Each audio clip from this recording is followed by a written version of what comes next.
fire up the live stream.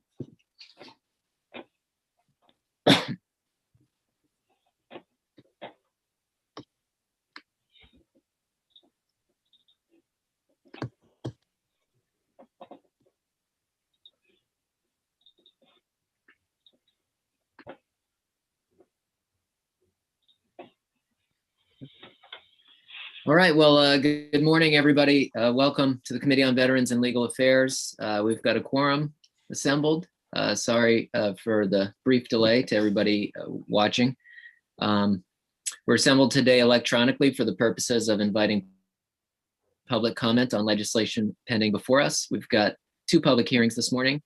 We're going to go in order as listed on the schedule that Karen sent out. LD 107 will be first. LD 202 will be second. Before we get into the public hearings, though, we'll have the committee members introduce themselves. And we'll start with Chairman Chiazzo.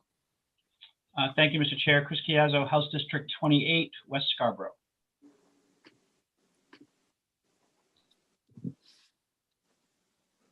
Okay, Representative Dolph.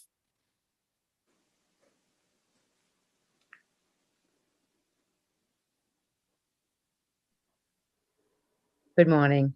Representative Joe Sandola from District 115, which entails Roxbury and Romford, Milton Township, Woodstock, and Sumner.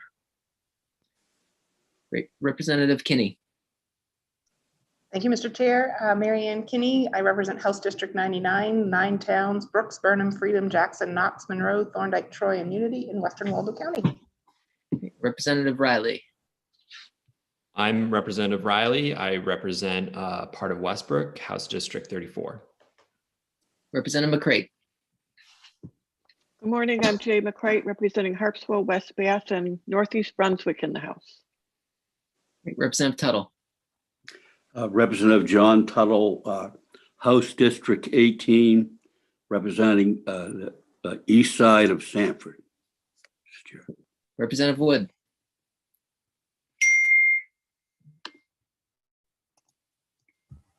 I don't know why my space bar doesn't work right, but I am Barb Wood, and I represent House District 38, which is the western end of the peninsula in Portland. Representative Supika. I'm Laura Supika. I represent District 126, a portion of Bangor.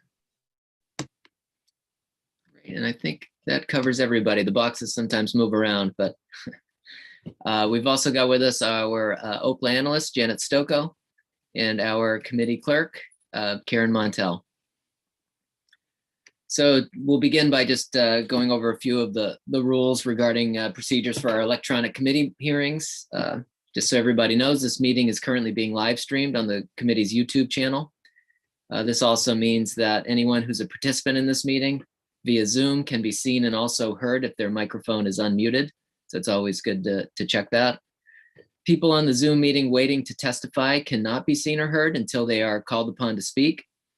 And importantly, when we upgrade you from an attendee of the meeting to one of the panelists, it may look like you're being dropped for a second, but that's just the process of bringing up. So just it'll just take a second. And just as another reminder, the audio of this meeting is also being streamed online at the legislature's website. If you submit written testimony, it will be posted on the legislature's website and is publicly available. So regarding the chat function, just a reminder that that's for technical assistance only. It's not for any substantive work or anything related to the committee's decision-making and procedures. Just as a reminder to the committee that this is a public hearing, it's our chance to hear from the public on pending legislation. And it's time, if you have any clarifying questions that you'd like to ask, just raise your virtual hand and we'll be able to call on you. And as always, we try to avoid any debate. It's really about clarifying questions. And as a reminder to the public, we use a 3-minute clock. So if you can tailor your remarks to fit within 3 minutes, that would be greatly appreciated. So for our bills today, we'll begin with the sponsors, followed by those who registered to testify today. And we do the best of our ability to move through those in the order that we typically follow if we were in the committee room, which would be those in favor, those in opposition, and lastly, those who are neither for nor against. And for members of the public, when you're called upon, if you can, please state your name, your place of residence, and the organization you represent, if any. Chairman Chiazzo. Thank you, Mr. Speaker. I was informed at Thanks for the upgrade. That's right. No. Sorry, it's been a long morning already. I got you. I was informed this morning at the chair's meeting that if people are reading testimony, they're not necessarily looking at the clock, and they can't hear the timer when it goes off. So if you prefer, I will not say anything, but if you see it, or if you'd like, I can let people know with 10 seconds left, whatever is convenient for you. Okay, yeah, and Chairman Chiazzo will hold the timer up to a screen often. And we aren't like hard and fast on 3 minute. We give people a chance to finish up since they don't have the big clock right in front of them as they typically would. So we'll give you a few extra seconds to finish your thought. But yeah, thank you. So with that, I will open up the public hearing on LD 107. And this is a resolution proposing an amendment to the Constitution of Maine to specify the qualifications of electors. And for this, I will recognize the bill's sponsor, Representative Billy Bob Fockingham. Good morning. Good morning. Good morning, Senator Lucchini, Representative Chiazzo, and members of the Veterans and Legal Affairs Committee.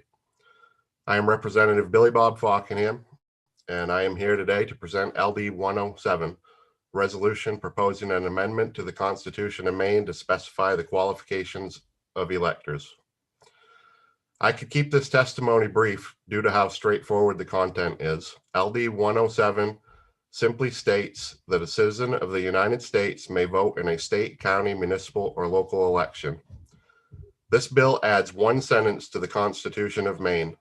Only a citizen of the United States may vote in a state, county, or municipal or local election. This amendment simply sets in stone what the framers of the Constitution already implied and intended all along. I could end my testimony there, but the keeping it short approach didn't work last time, so today we will dig a little deeper. The issue at hand here is that some would have non-citizens voting in our elections. If we don't enact a constitutional amendment to prevent it, it's only a matter of time before we see municipalities enact non-citizen voting. So I believe, as do most Mainers, that voting is a sacred right reserved for only citizens. We must protect citizens voting, or we cheapen the very meaning of citizenship. A poll conducted by Remington Research Group of Maine citizens found that 81% supported a constitutional amendment to bar non-citizens from voting in any election. If voting is allowed for non-citizens, then what value does citizenship hold? If non-citizens are permitted to vote, what prevents foreign interference in our elections by hordes of foreign nationals, be they green card holders or illegal immigrants here under false pretenses? If non-citizens are permitted to vote, what prevents them from voting by absentee from other states or other countries? I find it hard to imagine voter identification laws being passed for this purpose. If non-citizens are permitted to vote, what prevents them from becoming a majority bloc in our cities and passing anti-American ordinances that are contrary to the American way and burdensome to state and federal budgets? The answer is nothing. The idea of non-citizens voting is insanity. My position is clear. In addition, I think the words of my opposition do more than my own to illustrate why this resolution must pass now. Here are some examples of the opposition to this common sense bill. While the qualifications of electors for state elections are undoubtedly within the purview of the state, the association respectfully requests that the state continue to respect the right of each community to retain within its purview decisions regarding the appropriate qualifications of electors for municipal elections. That's from the Maine Municipal Association. The ACLU of Maine had to say, the ACLU of Maine has a deep commitment to protecting and expanding both voting rights and immigrants' rights. We also firmly believe that our democracy is stronger when as many people as possible have a voice. That is why we have urged you many times already this session to always consider ways to expand and strengthen rather than constrict and exclude participation in the voting process. Also from the ACLU of Maine. Not coincidentally, the bill before you today comes after the city of Portland considered amending its city charter this past summer to allow non-citizens to vote in municipal elections. Everyone who pays taxes, lives in a community, and sends their children to local schools should have a voice in how their community is governed. If Portland or other towns wish to amend their own charters to give their residents a voice in municipal elections, the legislature should not create a constitutional barrier. The committee should not give in to the urge to stigmatize and devalue non-citizens and should instead turn its attention to proactive legislation that expands rights and freedoms.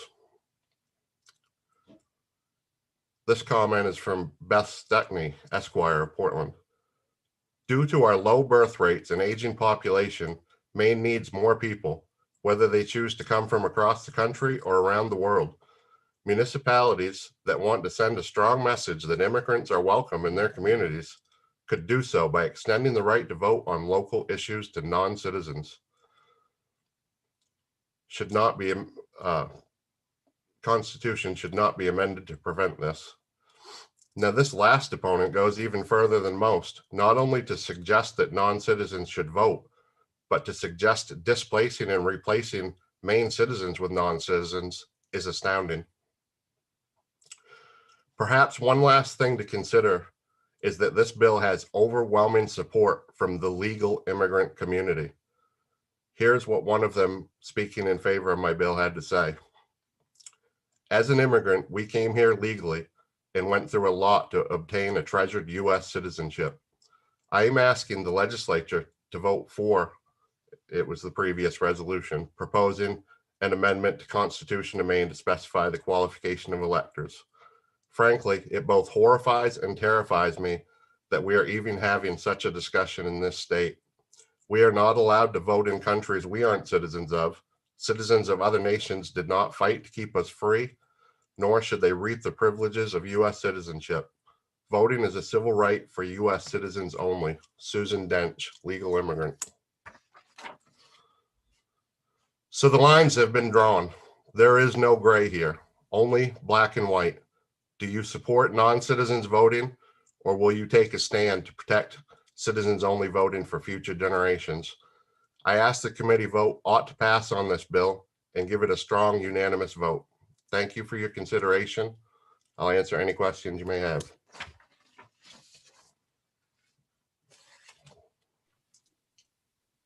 Okay. Can you hear me okay? Sorry, my connection is unstable. It says. Thank you, Representative Fockingham. Representative Kinney. Thank you, Mr. Chair. Oh, you're having the problems I had on Monday. Yeah, it just freezes, you know? Yeah, there we go. Yeah, so it doesn't matter where we are. So my question for Representative Fockingham, a lot of the supporters of non-citizens voting are saying it'd be okay if non-citizens vote in local elections. What problems do you foresee with them voting only in the local elections? That's a very, very good question. And municipalities are basically sovereign territories within a state, just as a state is a sovereign territory within the country. And that means that they have mechanisms to pass laws. And local elections decide city councils, school boards, municipal budgets. A lot of the things that really have the most effect on our daily life. A lot of people get hung up in big elections for president. Obviously, that has the most turnout. But what people don't realize is the president is really not supposed to be as important as we we've made it to be. And local elections can sometimes have a lot more effect on your daily life. So municipal elections are extremely important. They elect your city councils, your school boards. This is the bench to higher office. Not only in those decisions, but they also affect budgets that could flow over and cause a problem to state budgets and federal budgets because of irresponsible municipal spending. If local elections were controlled by a non-citizen bloc, they could control the school board, which would affect the education of the citizens. And non-citizens voting in municipal elections would disenfranchise United States citizens voting in those elections by basically displacing their votes. So I don't think that non-citizen voting should be allowed at any level. Representative Wood.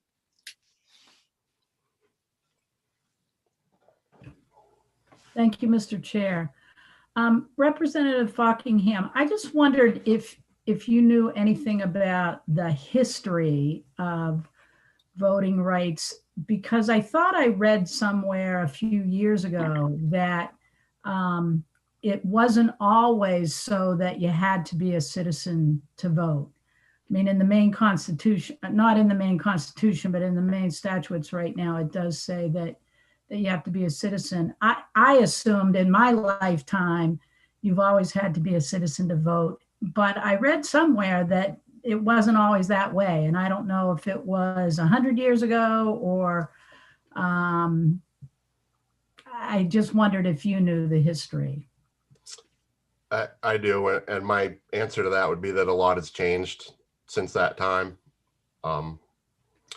I think that, as I said in my opening testimony, that the intent was always there, that citizens would impact local elections. And I think a lot has changed as far as, the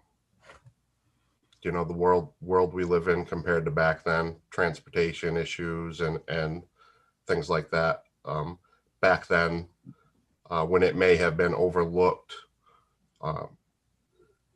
immigrants came to this country in a different manner as they do now. They came in and they assimilated, became, a part of the community. Whereas today it's very different. Today we have citizens that come across the border from another continent, that come across the southern border, and within days of reaching here have already arrived in Portland, Maine via a bus. And a lot has changed in how they get here and where they end up and the reasons why they end up there. And as I said, even some of the opponents of their bill will speak favorably of that. It's almost sort of a way to manage moving non-citizens by putting them in an area, as this one lady said, that has a low birth rate. So she feels that non-citizens should come here to impact our population. So a lot's changed since that time long ago. And I agree, a lot has changed. I mean, things are constantly changing. I just wondered if you had an idea of how long ago it actually was.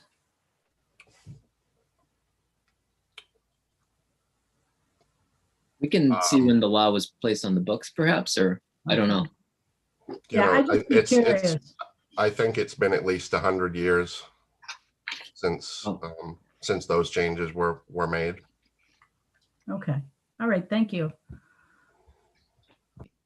So I guess Representative,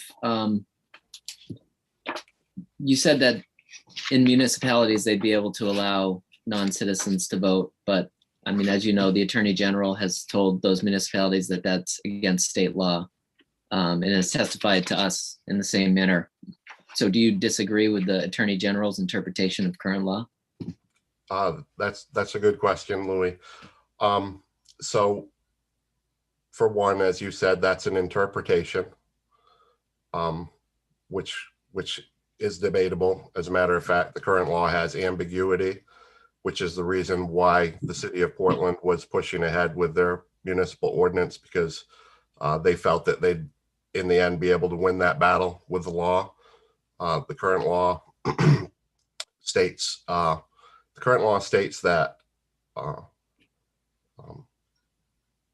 a citizen may vote, but it doesn't state that only a citizen may vote. And that's the ambiguity that Portland was working with when they were trying to pass their ordinance. So that's why they were moving forward with that. Also, your law brings up another good point why we're here today. Today is a constitutional amendment, which has a very high bar, and it has a very high bar to pass, but it also has a very high bar to repeal. It's 2/3. So the fact that this is a statute, and as I said, there's ambiguity there and some debate whether that statute would be able to stop it, but a statute can be passed. Every legislature can easily remove a statute with 51% of the legislature. So a law is not the protection we're looking for here. I'm looking for a constitutional amendment that will set in stone, and the only way it would be overturned is if a very extreme majority of Mainers saw fit to overturn it. So what we have currently is not enough. It's not enough of a threshold, and that's why I'm here today presenting this bill. Thanks. Any other questions at this point? Seeing none, thank you, Representative Fockingham. Thank you all. Okay, so I believe we may have a co-sponsor.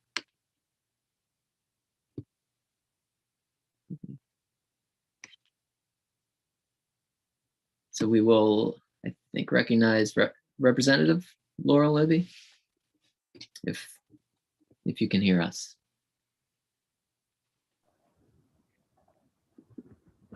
I think I've got everything started. Can you hear me? Yep, you're good.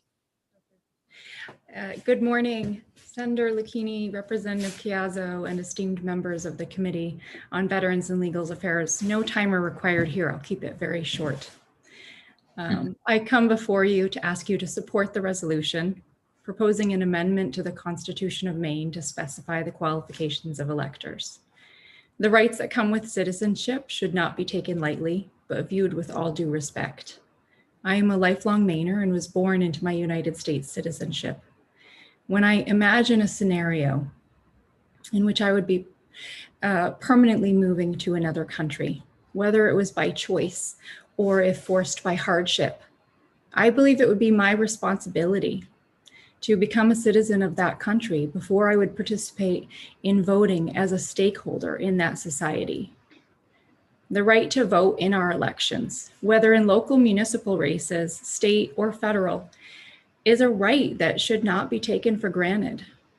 I ask this committee to take that under consideration, and vote ought to pass to support this resolution. Thank you. Great. Thank you, Representative. Representative Tuttle. Yeah, Mr. Chair, what district does the representative come from? Apologies. My apologies, Representative. I come from District 64, which is part of Auburn and all of Minot. Thank you. Thank you. Great. Any questions for the representative? Seeing none, thank you, Representative, for coming and testify. Thank you.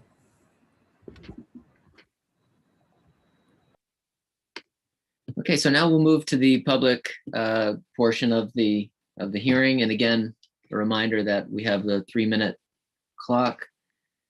And it looks like a couple of the people who signed up online are not in yet, but we'll see if they come back through. So at this point, we will recognize Kate Dufour, followed up by Michael Kabidi.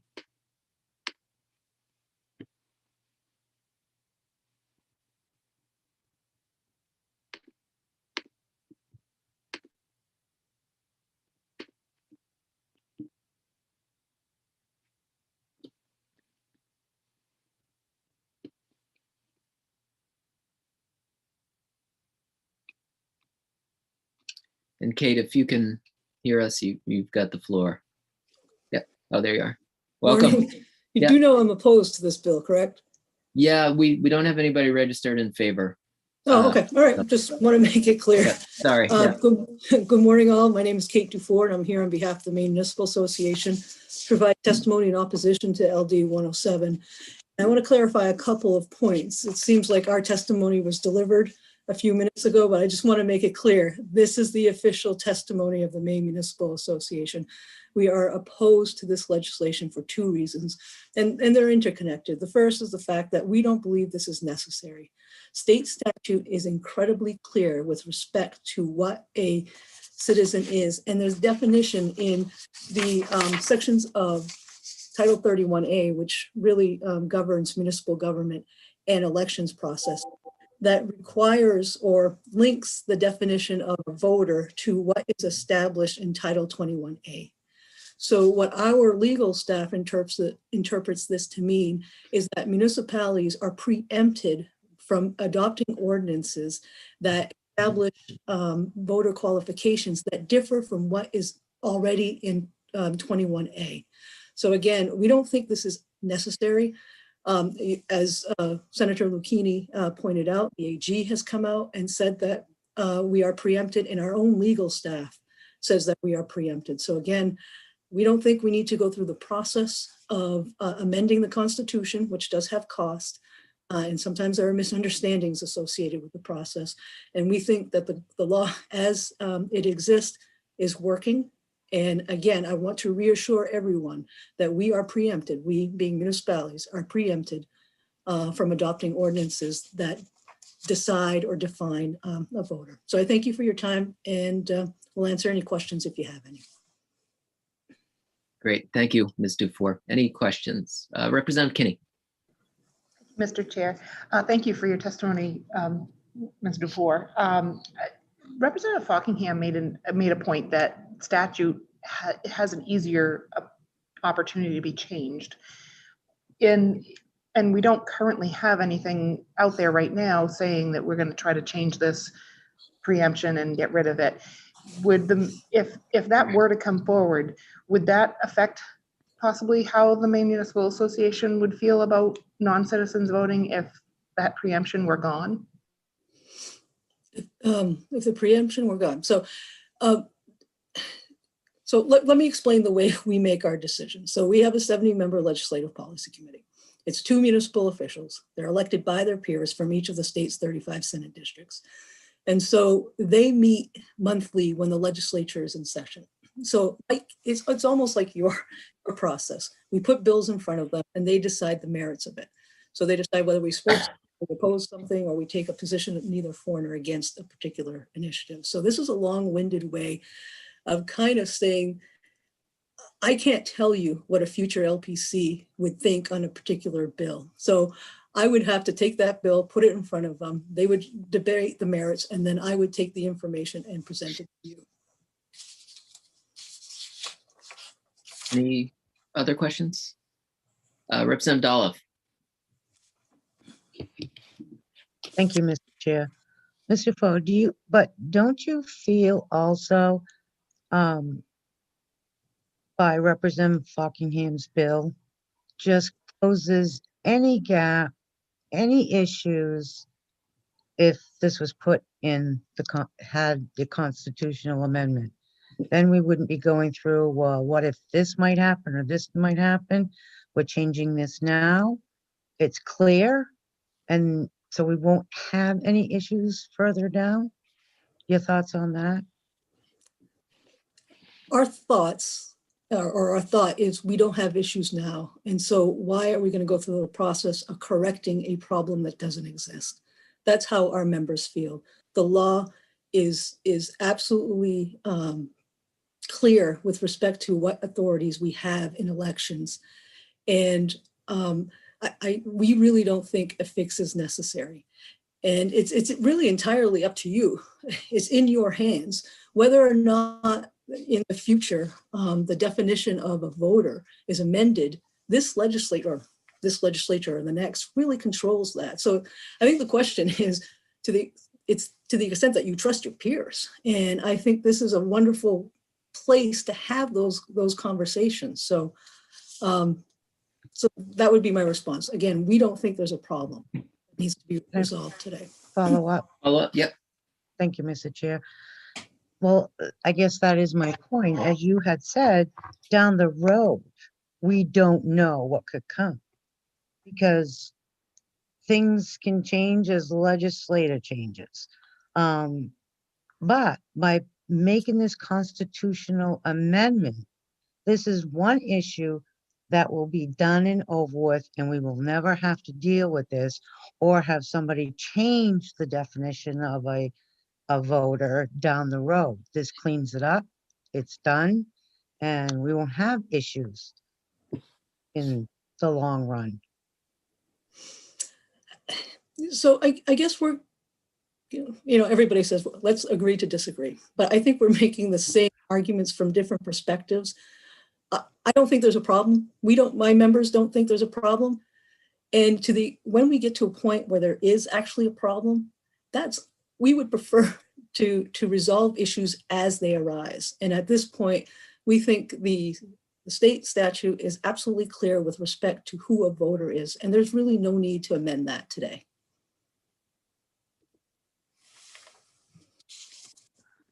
Representative Kinney. Thank you, Mr. Chair. I apologize. I do have another question. Oh, sorry. So, Yeah. oh, that's okay. Oh, that's okay. No, I had lowered my hand. So, so in the past, previously, when the bill came forward in the last session, the Maine Municipal Association was opposed to the bill imposing this on municipal elections. So, in essence, being okay with municipalities passing legislation to allow for non-citizens to vote in municipal elections. Is that a change in position then? Because you seem to be saying today that you agree with the state preemption that non-citizens should not be voting in municipal elections. You support the current statute that states that, but and this just does seem to be something just to put a little bit more teeth behind the idea that it should be our citizens that are voting to affect legislation and our daily lives. And as was stated by the sponsor, we're not allowed to vote in Iran or even in Britain or anything like that. So it just seems to solidify our own safety and our own lives here as citizens of the United States of America. So let me be clear with respect to the testimony that I've offered to you today. What I am saying is state statute already preempts municipal home rule authority with respect to who can be defined or eligible to vote in a municipal election. And to the extent that's a change of heart, I'm not sure. I'll have to review my previous colleague's testimony. But this is on the basis of the advice that our legal staff provides anytime a municipal official calls and says, hey, can we adopt an ordinance to change who an eligible voter is for the purpose of a municipal election? When you talk to our legal staff, they will say, no, we are interpreting this law to preempt home rule authority. It's clear. The words that are used are solely. To the extent that there's any leeway in the statutes to allow charter provisions, it has to do with the method of voting, whether or not you vote by absentee, too many bills before this committee, referendum, or vote by open meeting with the hands. That's the extent of our authority in this realm of election law. Any further questions for Ms. Dufour? Seeing none, thank you for your testimony. Thank you very much. So next up, we have Michael Kabidi, and he'll be followed by Muffalo Cheatham. I probably said that incorrectly. I apologize. Michael, welcome. Senator Lucchini, thank you. Representative Chiazzo and distinguished members of the Joint Standing Committee on Veterans and Legal Affairs. Good morning, a special good morning to Representative Barbara Wood, who represents me. I am Michael Cabetta. I'm policy counsel at the American Civil Liberties Union of Maine, a statewide organization committed to advancing and preserving civil liberties guaranteed by the Maine and US constitutions. On behalf of our members, I urge you to reject LD 107. Representative Falkingham has kindly already read most of my testimony. I will read the rest. Although voting in Maine has always been restricted to citizens, this has not always been true across the country. There were questions about this to Representative Falkingham. Between the founding of our country in 1776 and 1926, 40 states and federal territories allowed non-citizens to vote in elections and hold public offices. It was only when fear and xenophobia took hold, marked by even the Washington Post commenting that there is increased deterioration in the quality of immigration, that states began to restrict voting to citizens only. This happened when Southern Europeans, primarily Catholics, started to immigrate to the United States in significant numbers. Everyone who pays taxes, lives in the community, and sends their children to local schools should have a voice in how their community is governed. If towns and cities in Maine wish to amend their charters to give their residents a voice in municipal elections, the legislature should not create a constitutional barrier. We're proud that Maine is a leader nationally on voting rights, and we urge this committee to protect that tradition by rejecting this bill. A couple of people had a question about the history of non-citizen voting in the United States. I recommend a book by political scientist Ron Hydock titled Democracy for All. It has an excellent history of non-citizen voting in the United States. I believe it was Marianne Kinney who just asked whether other countries do this. Finland and Greece, among many other countries, allow non-citizens to vote. And finally, there was a question about whether statutes are clear on this issue. There is some ambiguity, as Representative Falkingham testified, and although the Attorney General's opinion holds more weight than the opinion of a lay lawyer, of a lawyer who works at a law firm, say, it's not as strong as a judicial opinion. And finally, Representative Falkingham made a point about non-citizens passing anti-American ordinances. The US Constitution would prevent such an event. And I think that the committee can rest assured that we're already protected against that. Thank you to the committee. Happy to try to answer questions. Great, thank you, Mr. Cabetta. Any questions from the committee? Representative Dolph. Thank you, Mr. Chair.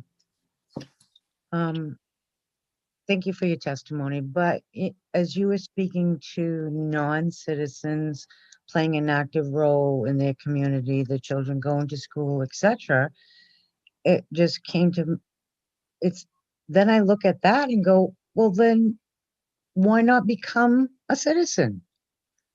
Why not? That's all I have to say. If you can answer that, because respond. Thank you. And just if we can avoid debating rather and just move with clarifying questions, that would be great, because this is not intended to be a public debate. Mr. Cabetta. Yeah, you raise a good point, Representative Dolph, and most non-citizens I know are in the process of becoming citizens. Most of my family were non-citizens until they became citizens. And the non-citizens that you refer to are already participating in our communities, not just by paying taxes, but also by starting businesses at higher rates than native-born Americans, mind you. And all of those things need to be considered when we ask ourselves who's a part of our political community. Representative Kinney. Thank you, Mr. Chair.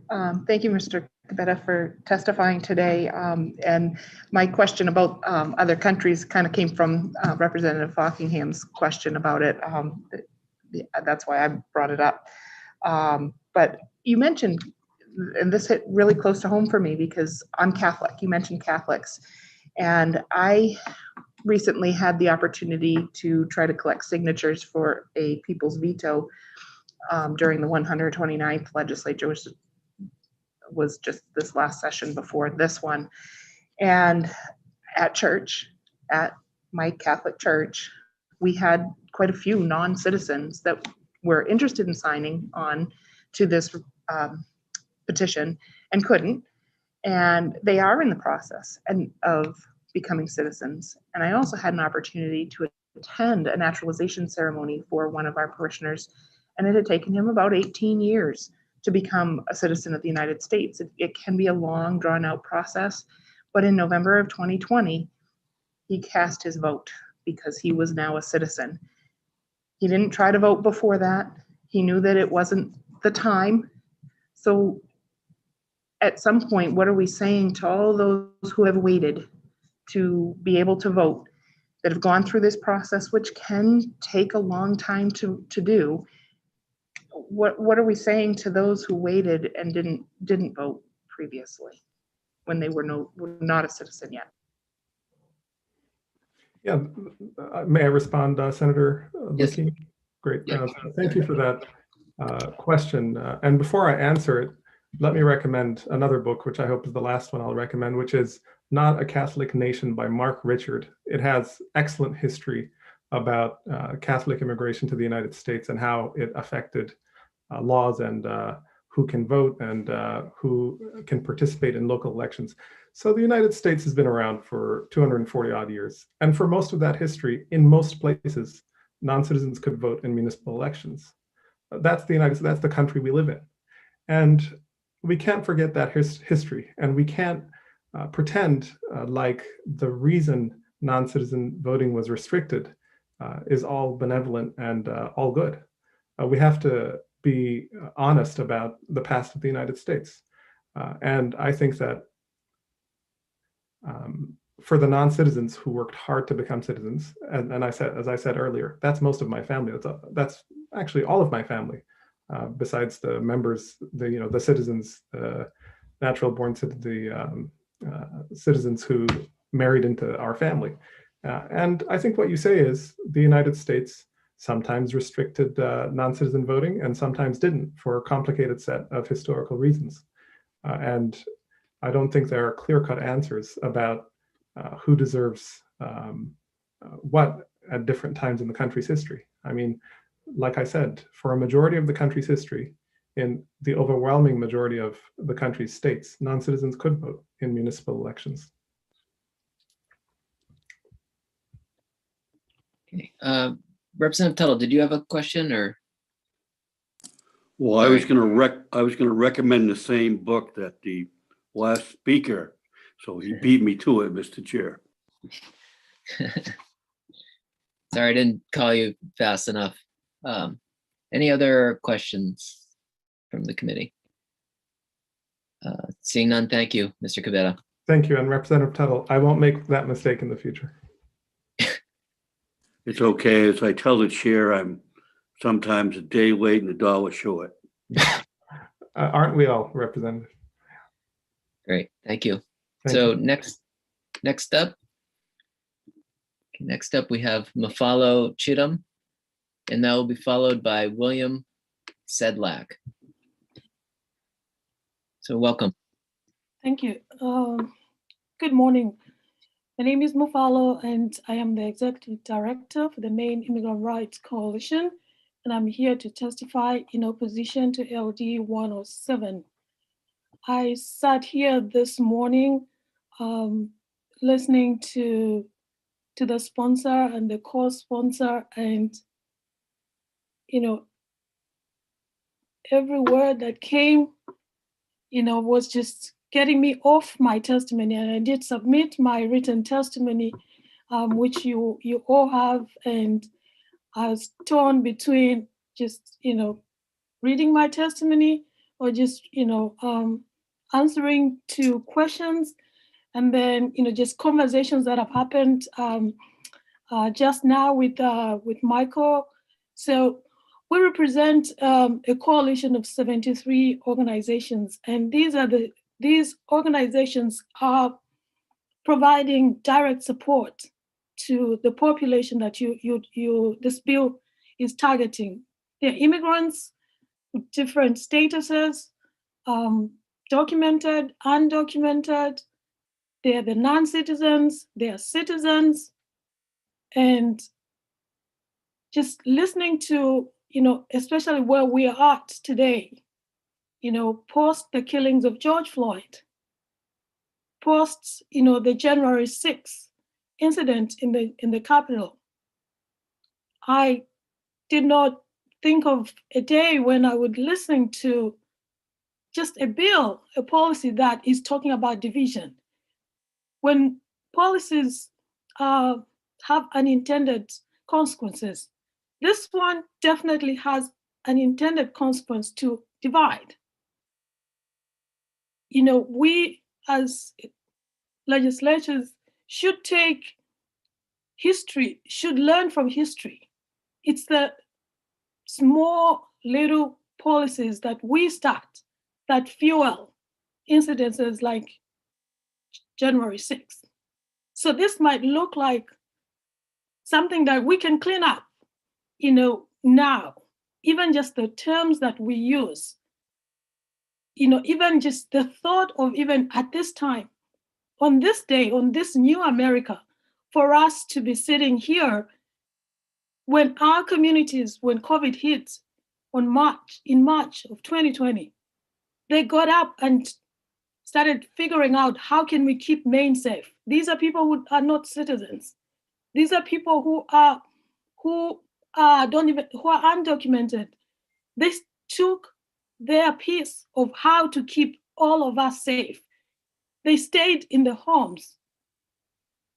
They took care of their kids. They did their share.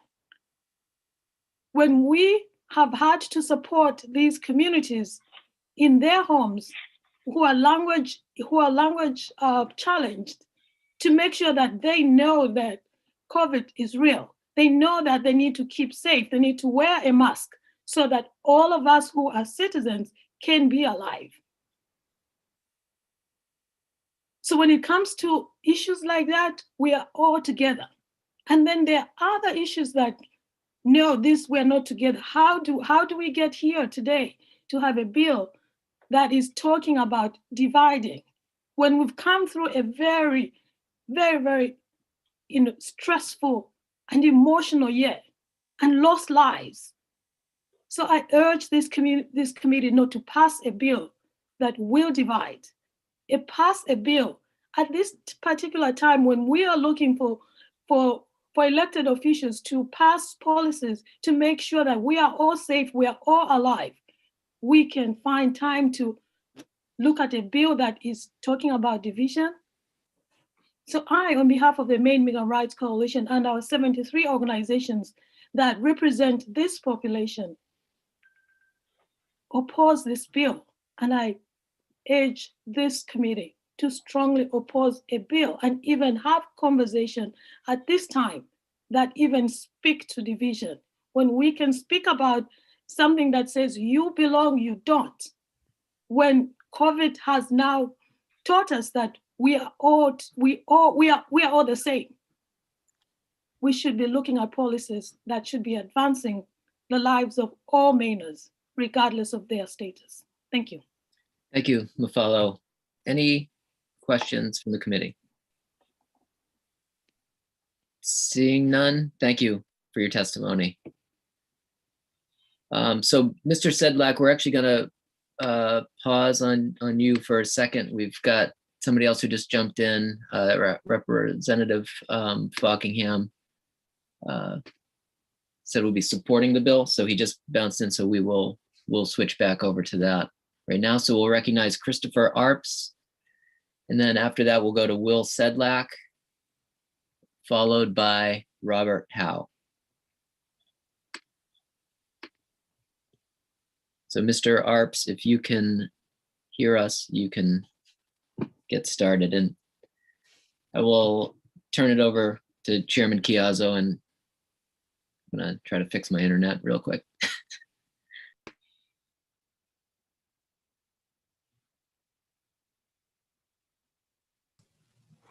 Okay, sorry about that. I want to thank the committee for allowing me the opportunity this morning to say a few words. My name is Christopher Arps, and I am the president of an organization called Americans for Citizens Voting. It is a 501c3 organization that works with grassroots leaders and with legislators around the country to amend their state constitutions, in effect, get on the ballot voting language, which is in this bill, that says only non-citizens can vote.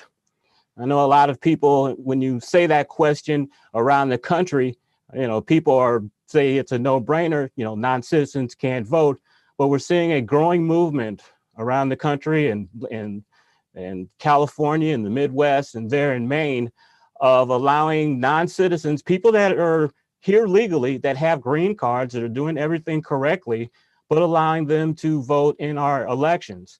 And I think this basically comes down to an issue of, and it's been an issue in the past election where we've talked about foreign interference in our election.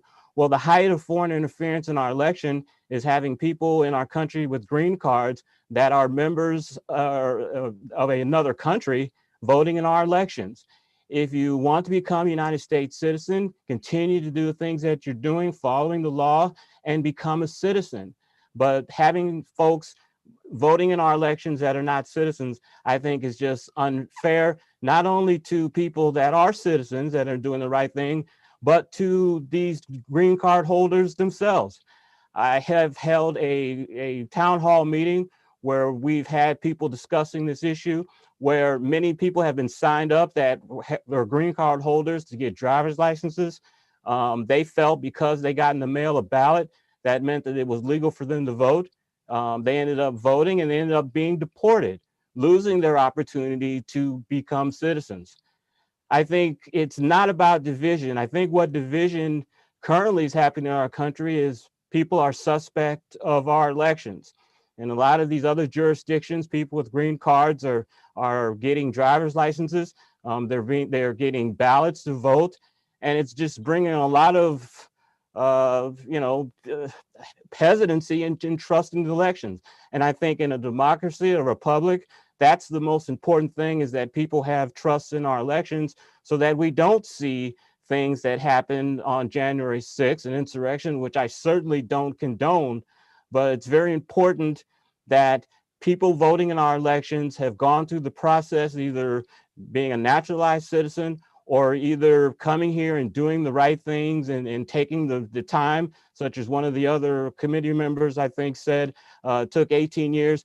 That's what it takes to be a citizen. That's what it takes to be a citizen. Voting is a precious right, and I don't think it should be given to people that have not made the decision to become a United States citizen.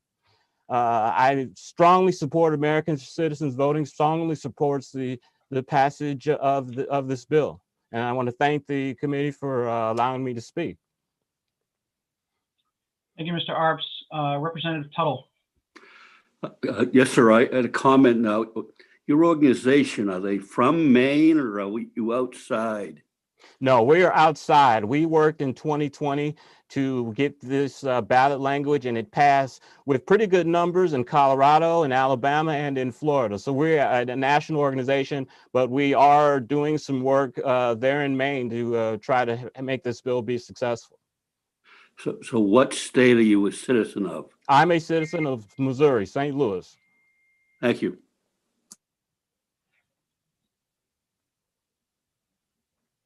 Representative Kinney. Thank you, Mr. Chair.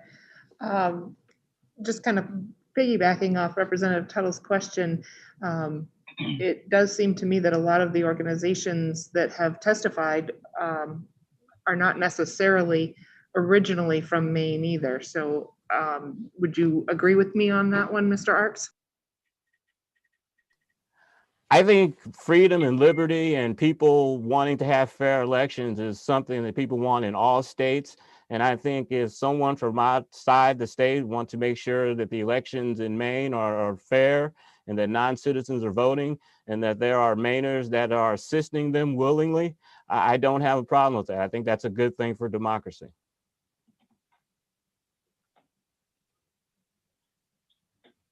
Follow-up, Representative Kinney. Yes, thank you, Mr. Chair. It's interesting. Democracy has been thrown around an awful lot in this committee lately. And I'm just wondering if why we're defining things as a democracy. I believe in 1776, when we became a nation, we became a republic. I don't know. Maybe So it's just we're me for arguing being- over, so we're arguing, instead of the context of what we're talking about, which is serious here, which is non-citizens not voting our elections, we're splitting hairs over terms. Is that what you're saying is more important? I think there's a definite definition of the two, and they are different. So if I call That's the one a concern. republic, I don't think that changes what I'm trying to advocate in any way. Republic, Democrat, I think in this time and age, they're pretty much interchangeable, and I do understand your point. Any other questions germane to the topic at hand from the committee? All right, seeing none, thank you, Mr. Arps. Thank you, appreciate it. Mr. Sedlak, thank you for your patience. You are up next. Thank you so much, Representative. Good morning, Senator Lucchini, Representative Chiazzo, and members of the Veterans and Legal Affairs Committee.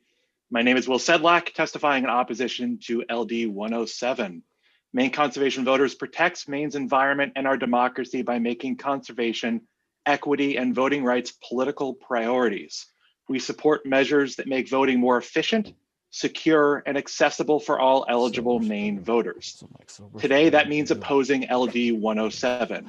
This bill does not make Maine safer, and it certainly does not make democracy more accessible. It is our belief that the legislature should be spending its valuable time working to expand access to voting instead of creating needless barriers for its polity.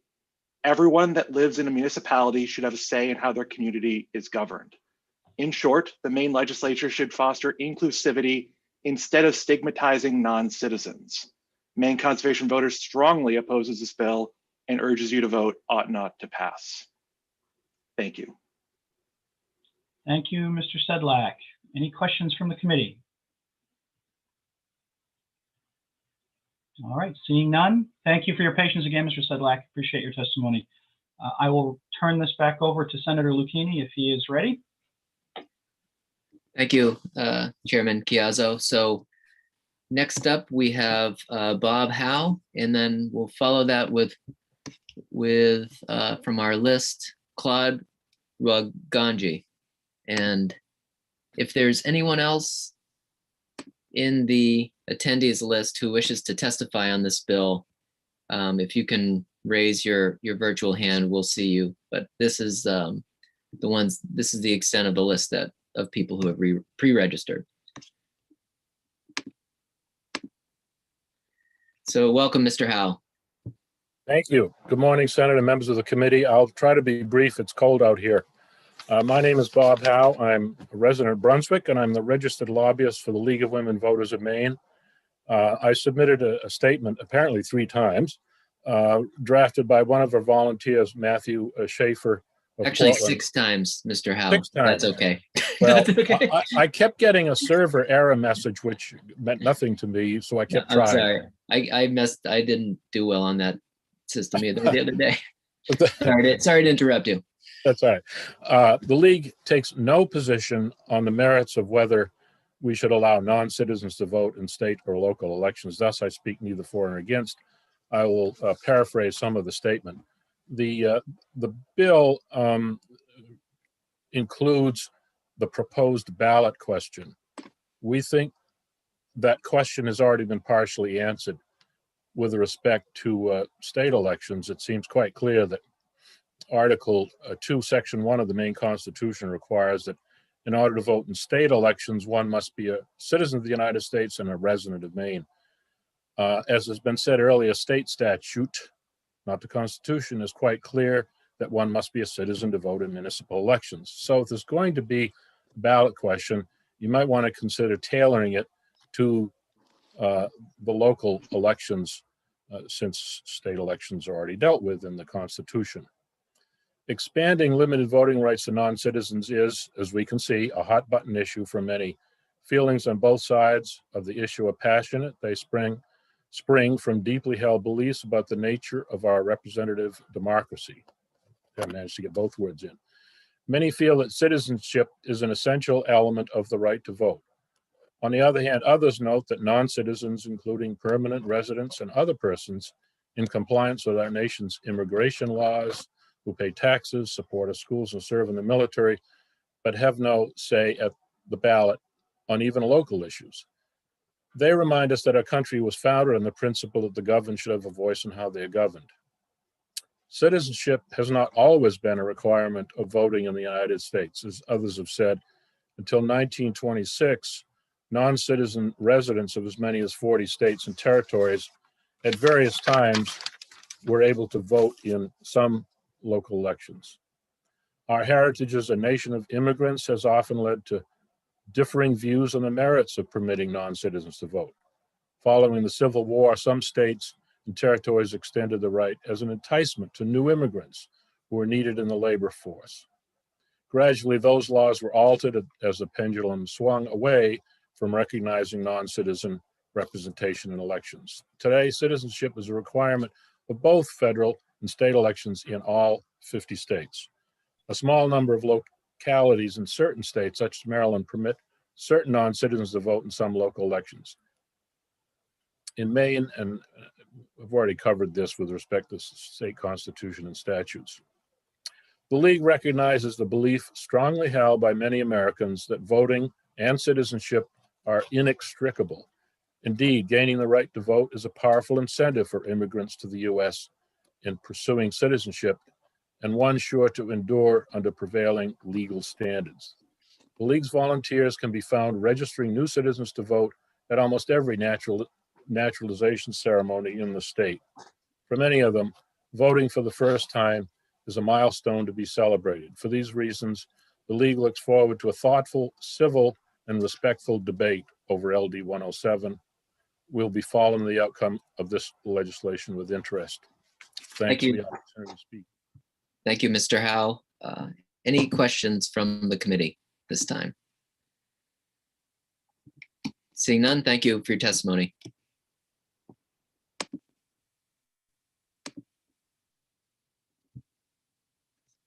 Okay, next up, we'll recognize Claude.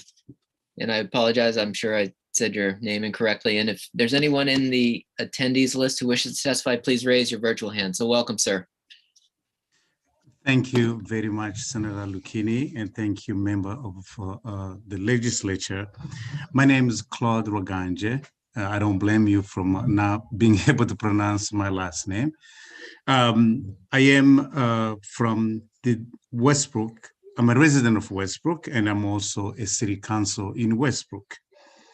I am founder and executive director of Prosperity Maine. I apologize, I did not submit my testimony in writing, but I'll be able to summarize that in a few minutes you gave me. I came to this country in 1996, and I have been here in Maine, a place where I call home, for almost 25 years. Unfortunately, I'm still considered somebody from away. And this bill is exactly doing the same thing. Instead of uniting and welcoming, it's actually rejecting people. It took me 7 years to become a citizen, a legal citizen. And it took me 12 years to become a United States citizen. But all those years, I was not allowed to do anything, whether locally, in my municipalities, a school board, or anything. So that was keeping me away from doing the duty of any person living and paying taxes in the city. Maine needs immigrants. Maine needs everybody who come either from other states and who come from other countries. We need to be welcoming. We need immigrants in all areas of workforce development, in housing. We need them into our schools. Imagine how many schools could have been closed if we didn't have immigrants coming to this country or to this state. Imagine how many businesses could have closed. And we are trying again to close out to those people instead of welcoming them. We need to be a welcoming state As I said in my introduction, I feel like Maine is my home. I feel like Maine is a place where I can raise my children. And I feel like Maine is a place where I can be comfortable.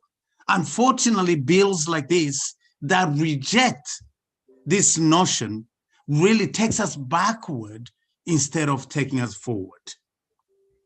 Allowing non-citizens to have a say in local municipalities or a school board, it's not really a big right.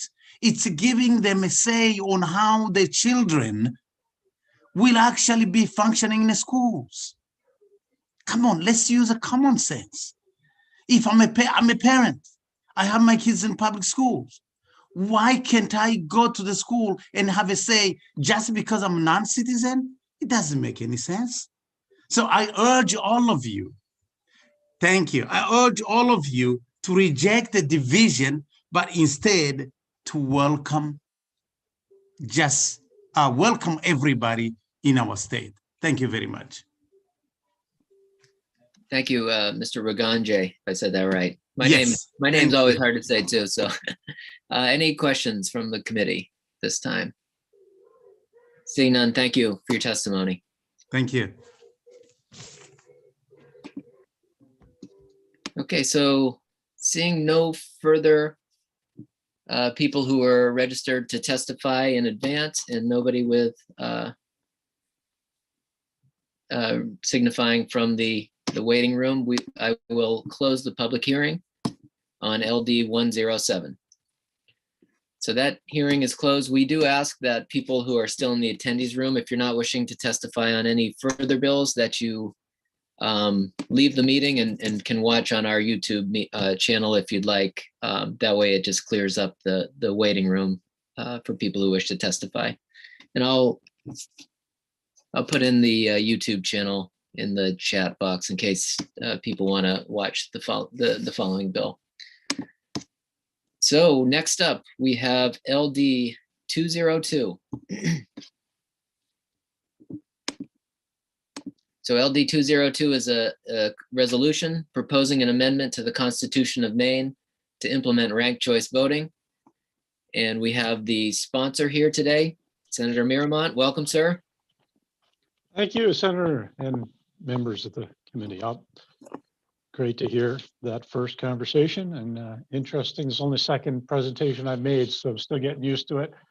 So thank you. And good morning, Senator, Representative Chiazzo, and distinguished members of the Veterans and Legal Affairs Committee. My name's Dave Miramont. I proudly represent the people of Appleton, Camden, Cree Haven, Cushing, Friendship, Hope, Isle Ho, Matinicus, Muscle Ridge Islands, North Haven, Owl's Head, Rockland, Rockport, South Thomaston, St. George, Thomaston, Union, Vinyl Haven, and Warren in the Maine Senate.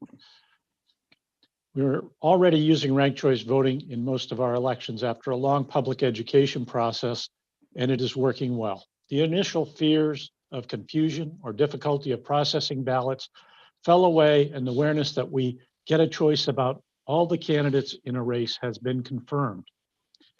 The problem I'm addressing comes from the response to the questions of the Maine Supreme Judicial Court as follows. And it came down to that on May 23rd, the Maine Supreme Judicial Court answered questions propounded by the Maine Senate pursuant to Article 6, Section 3 of the Maine Constitution. This advisory opinion focused on Maine Constitution Article 4, Part 1, Section 5, Article 4, Part 2, Section 4, and Article 5, Part 1, Section 3. The justices answered the Maine Senate's question on whether or not ranked choice voting violates the aforementioned Constitution sections in the affirmative, unanimously ruling ranked choice voting as unconstitutional in general elections. In legislative action in response to the May 23rd opinion of the justices on November 4th, 2017, an act to implement ranked choice voting in 2021 became law without the governor's signature as public law. According to the bill summary, this law amended the ranked choice voting law to bring it into compliance with the Constitution of Maine. This amendment applies ranked choice voting to only primary elections for Congress, governor, state senator, and state representative starting on December 1, 2021. Bill does not allow ranked choice voting to be used for general and special elections for the offices of governor, state senator, or state representative unless there is an amendment to the Constitution of Maine. Article 4, Part 1st, Section 5, Article 4, Part 2nd, Sections 4 and 5, and Article 5, Part 1st, Section 3, that authorizes the legislature by proper enactment to determine the method by which the governor and members of the state Senate and House of Representatives are elected is ratified. Ranked choice voting is the law and is working for Maine. I hope you will vote to remove any questions surrounding implementation in all races by allowing a vote that will remove any conflict between the Constitution and our statutes. Thank you for consideration, and I will try to answer your questions. Thank you, Senator Miramont. Any questions from the committee at this point? Chairman Chiazzo. Thank you, Mr. Chair. Welcome, Senator Miramont. I have no specific questions, but at the risk of beating Representative Tuttle to the punch, I noticed you did not leave out the town of Washington in your introduction, and I so got used to hearing that on the EUT committee. So thank you. Good to see you. Thank you. Good to see you. And I thought I would share my towns for once in a while, but I won't keep doing that every time to you. Well, Mr. Chair, I also like the senator's tie.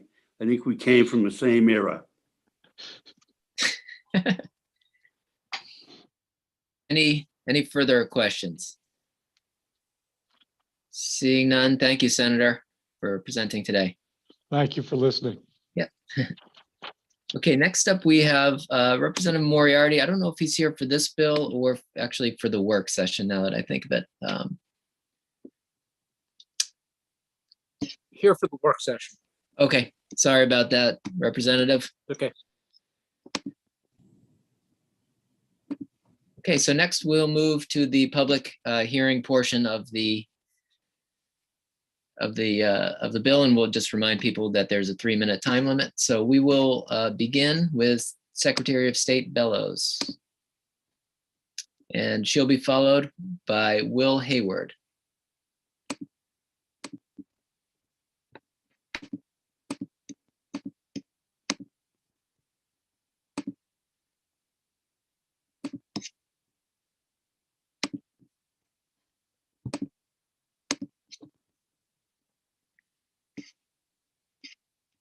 And I don't know if you can hear us, Secretary.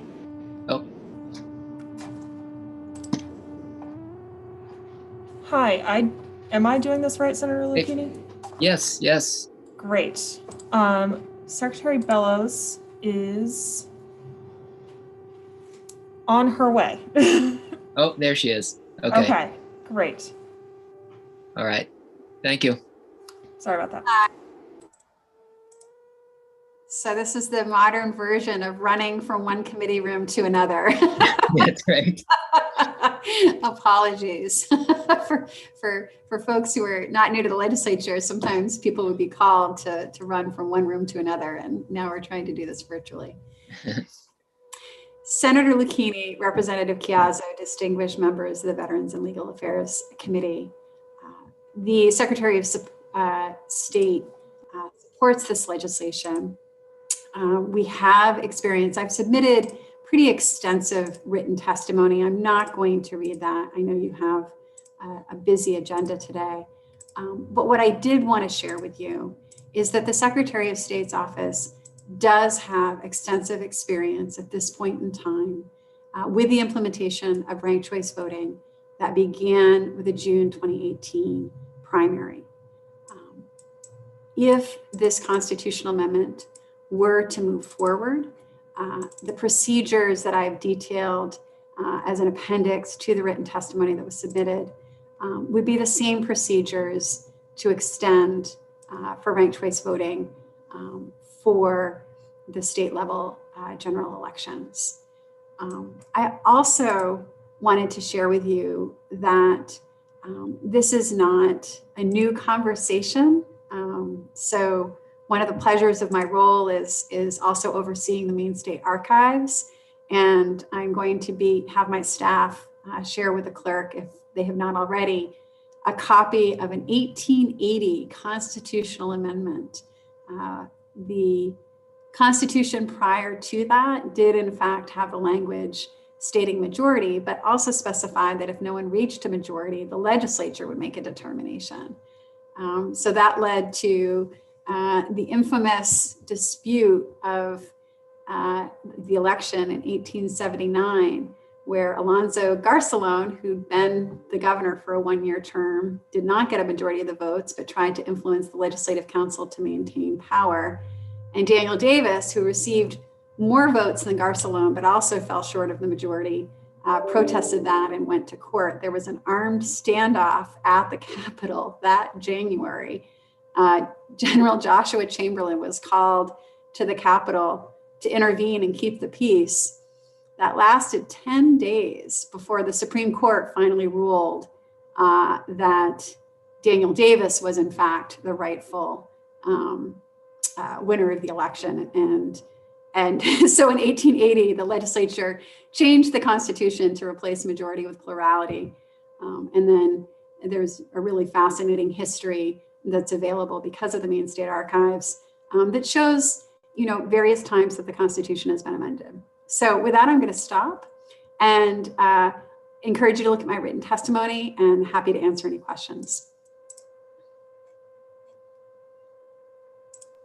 Thank you, Secretary Bellows. Any questions from the committee? Seeing none, thank you for your testimony. Thank you.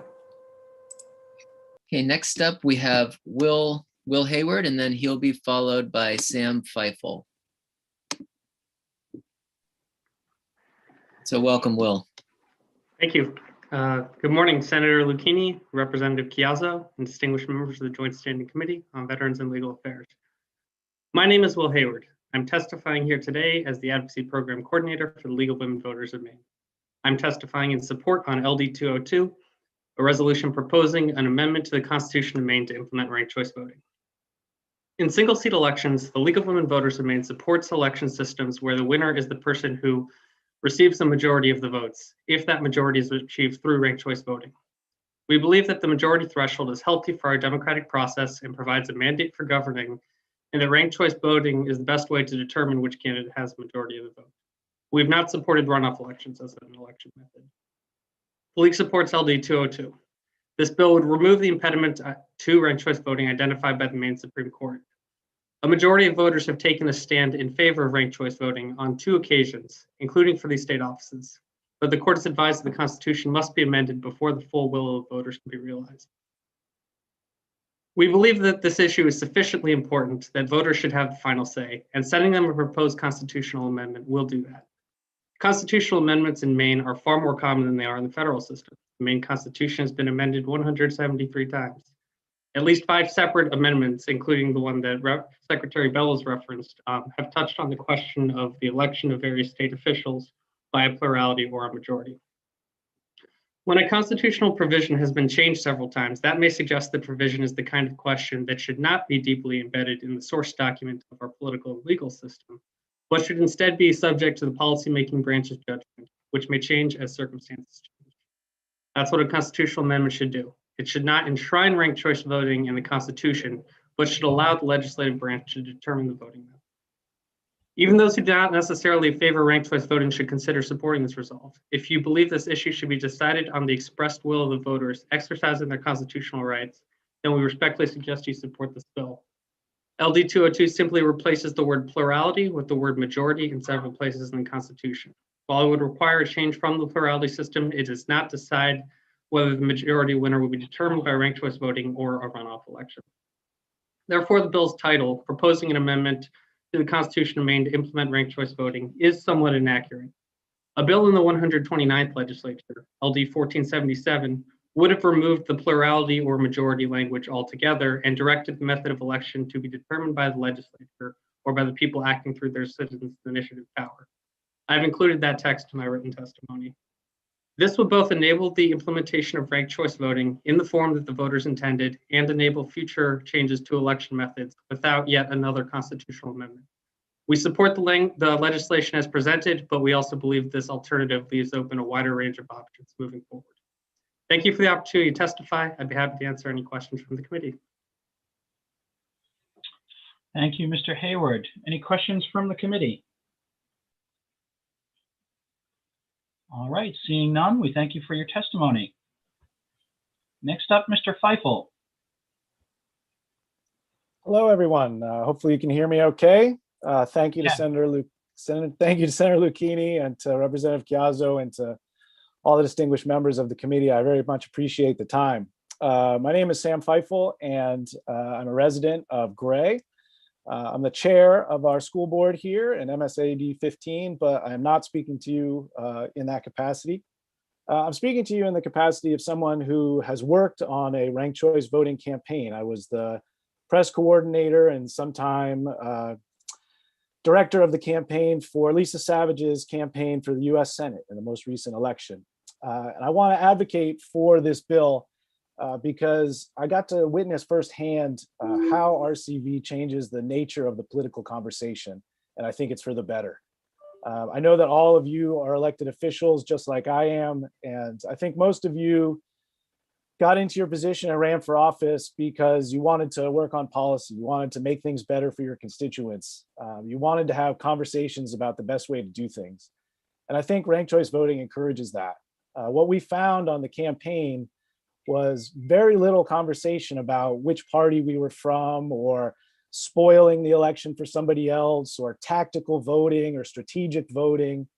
We found really quickly, as soon as we sort of educated people who didn't know it was a ranked choice voting election, that we could really quickly talk about policy issues. What we would have our conversations about were the best way to do healthcare, the best way to manage our defense budget, the best way to organize ourselves. And we felt like those conversations were a lot better than which team are you on? Are you a Democrat? Are you a Republican? I've been a longtime member of the Green Party. I've served as the press coordinator for the Green Party. I'm not here to advocate for RCV because I think things make things better for the Green Party or for the Democrats or for the Republicans. I'm here to advocate for it because I think it's just a better way to have conversations about how we do our elections. I think everybody has seen how polarized we are. And I think people saw how nasty at times the Senate race got. We did not experience that because we chose to embrace ranked choice voting, partly because we saw when we looked at the data from countries like Australia that use ranked choice voting, that it's actually helpful in a ranked choice voting atmosphere to advocate for one of your opponents, to say, I think that person should be your number 2 vote. I think that person should be your number 3 vote. Those people who embraced ranked choice voting in that way won more elections because they showed people it was more about the values and the strength of the argument than it was about who the actual person running is. So if we want to get away from politics as a cult of personality, I think ranked choice voting is the way to do it. And I would encourage you to pass this bill. Thank you very much. I appreciate the time. Thank you, Mr. Feifel. Perfect timing. Any questions from the committee? No? Seeing none, we'll thank you for your testimony, Mr. Feifel. Senator Lucchini, you're back. I'm happy to turn it back over to you when you're ready. Great. Well, at the moment, that looks like everybody who's registered. If there's anybody in the attendees room who wishes to speak on this, if you could raise your virtual hand. We'll just give it a minute, and then otherwise we'll move along in the agenda. Okay, seeing none, no further testimony being signed up, I'll close the public hearing on LD 202. Okay, so I think at this point we have 2 work sessions on the agenda. I think we're going to take a quick break for maybe 15 minutes if people want to caucus, and we can come back to this same Zoom link as before. So you can leave this meeting and then come back with the same link, and we'll shoot for 11:50-ish if that works for people. So does that sound good to everybody, or does that work for Senator Farron, Representative Kinney? Yep, great.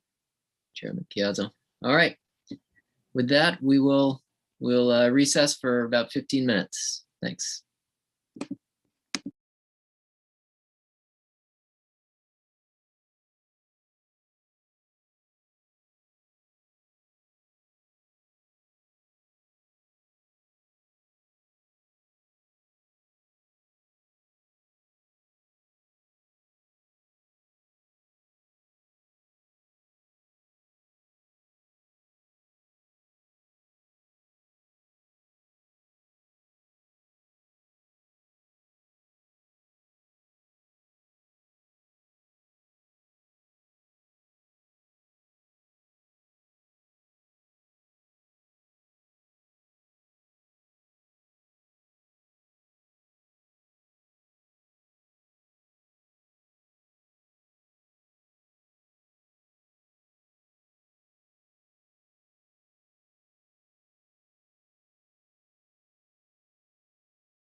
Mr. Chair, if you could change my name. Yep, I'll get you, Representative. You saved me again, Louis. Anytime. Actually, it'll, Karen, if you can make me a co-host, I can change his name. Well, there we go. I just changed it. Oh, thank you, Janet. You're in the will, Louis. There's nothing in the will, but you're in I it. didn't do anything. Look, can you change mine to something like Superman or something like that? That'd be a much more accurate description. Oh, thank you. Thank you. Right. Janet, can you make me a co-host or no? Is that just? Okay, No, I'm only a co-host, so I can't. gotcha. So 1, 2, 3. Oh, thank you, Karen.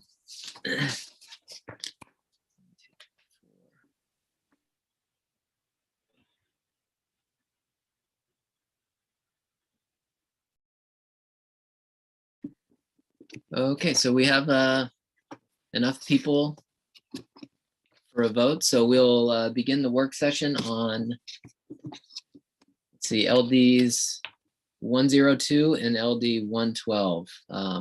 So LD 102 is an act to extend the time frame for processing absentee ballots, and LD 112 is an act to facilitate the timely and accurate counting of absentee ballots by extending the processing period. And these bills were both identical. So we will turn it over to Janet to present us her analysis.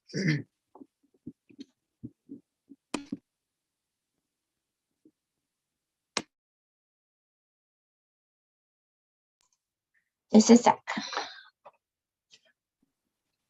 Trying to get the sharing to work.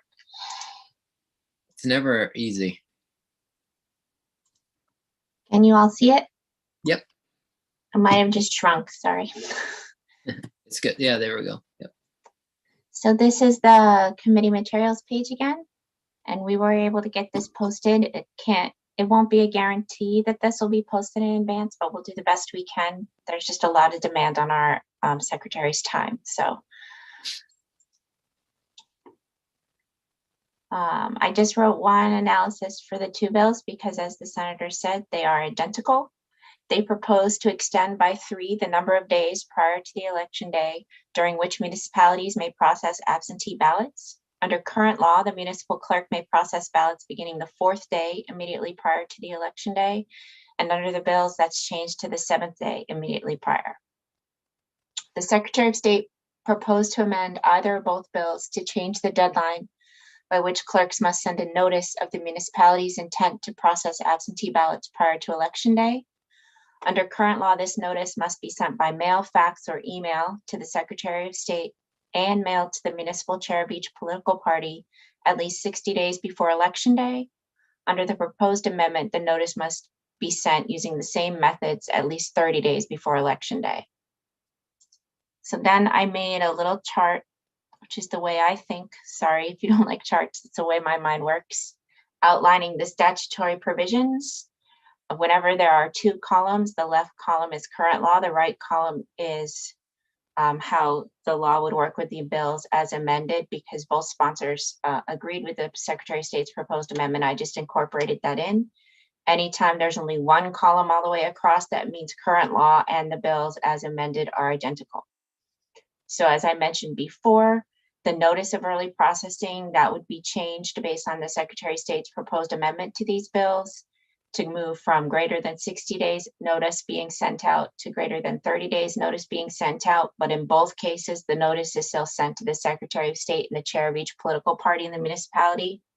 And the notice is still required under both current law and the proposed amendments to the bill to be posted in a conspicuous place in the voting district with the notice of election at least 7 days before the election. So that would remain unchanged. The actual thing that the bill changed is when early processing is allowed. So under current law, it's allowed for the 4th day before election day, which it may be helpful to realize is the Friday before election day. Under the bills, that would be changed to the 7th day before election day or the Tuesday before election day. I point that out because some of the people testified that that gave more business days for processing, early processing of ballots. Public inspection of the ballots that are going to be early processed. As you can see, this one column across, so it's not changed by the bill, but members of the public may make a written request to inspect both the return envelopes and absentee ballot applications by 9 a.m. on each day that the absentee ballots are early processed. The clerk must allow inspection of the absentee ballot applications and return envelopes for 1 hour before the start time of ballot processing if a written request is received. The statute goes on to say that the procedures for handling full ballot boxes, poll watching, and challenging boxes must be conducted in the same manner as election day or as close as practicable. This is not changed in the bill, but just so that you know, poll watching under current law, there must be sufficient space for at least one worker from each political party to remain outside the guardrail as a poll watcher. And for challenges, there's a statutory list of reasons that a ballot may be challenged. And the statute on early processing of absentee ballots indicates that those same reasons for challenging a ballot apply when there's early processing of absentee ballots. So I listed them here. I'm not going to read through them, but I will if you ask me to. But just so you know, that's the list under current law for both regularly processed ballots and early processed absentee ballots, and it's not changed in the bills. There is a separate provision of law that talks about rejection of an absentee ballot. It states that the election official may not open the return envelope and must reject it if the signatures on the return envelope and absentee ballot application do not match, if the affidavit is not completed properly, if the person is not registered, or in a primary if the voter is not enrolled in a party, or if the color of the ballot used in that primary is not the color for the party in which the voter is enrolled. So I guess in that case, to actually see the color of the ballot, they'd have to open the return envelope, but it still tells them to reject that ballot. Although this actual procedure for checking signatures and affidavits is done before the early processing of ballots, as I read the statutes, when they actually get to the processing period, that's when the decision whether to reject it or not occurs. So when the absentee ballot's received, the clerk actually looks at the signatures and notes on the envelope whether they think they match or not, but then the actual decision of rejection occurs later. Ballot counting and election results. This is again something that is not changed in the bills. So the statute states that counting of ballots, determinations of voter intent, and release of election results may not occur until after the polls have been closed on election day. The statute also says if a high-speed tabulator is used, the result of absentee ballot scanning may not be viewed until after the polls close on election day. And finally, the statute governing early process states that at the end of each early absentee ballot processing session, the processed absentee ballots must be locked and sealed in the ballot box, tabulating equipment, ballot box, or tamper-proof container and stored in a vault or other locked, secure location. So that's the statute. If you want to read the actual text, this is hyperlinked so you can get right there. I can switch to it if anybody has a question and wants to see it. Some additional information, it was brought up during the hearing for the November 2020 general election. Janet, can I Yep, absolutely. Interrupt you just for a second. I think Representative Chiazzo had a question, or yeah. Yes, thank you, Mr. Chair. Janet, if I don't know if it says it in the hyperlink or not, but I think there was concerns or questions around the clerks being able to do this kind of on their own. The rejection of absentee ballots, I assume, is done with witnesses there, or is that a clerk function, solely a clerk function? So remember, there has to be notice provided that has to go directly to the Secretary of State, the chair of each political party in the municipality, and it has to be posted at least 7 days before the election. And then the public is allowed to observe to the extent there's space. But even if there wouldn't be a lot of space, poll watching provisions have to apply. So there must be sufficient space for at least one worker from each political party to remain outside the guardrail. And then in addition, I haven't gotten to it yet, but the Secretary of State sent a wealth of information. So it's quite lengthy. So I tried to number the pages when I scanned it online. And you did get it via email earlier when she submitted it.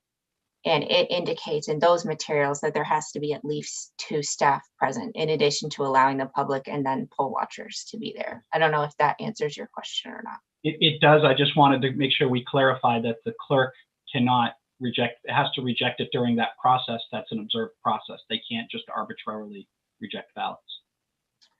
That's my understanding, but I defer to people who actually do it to know. Right.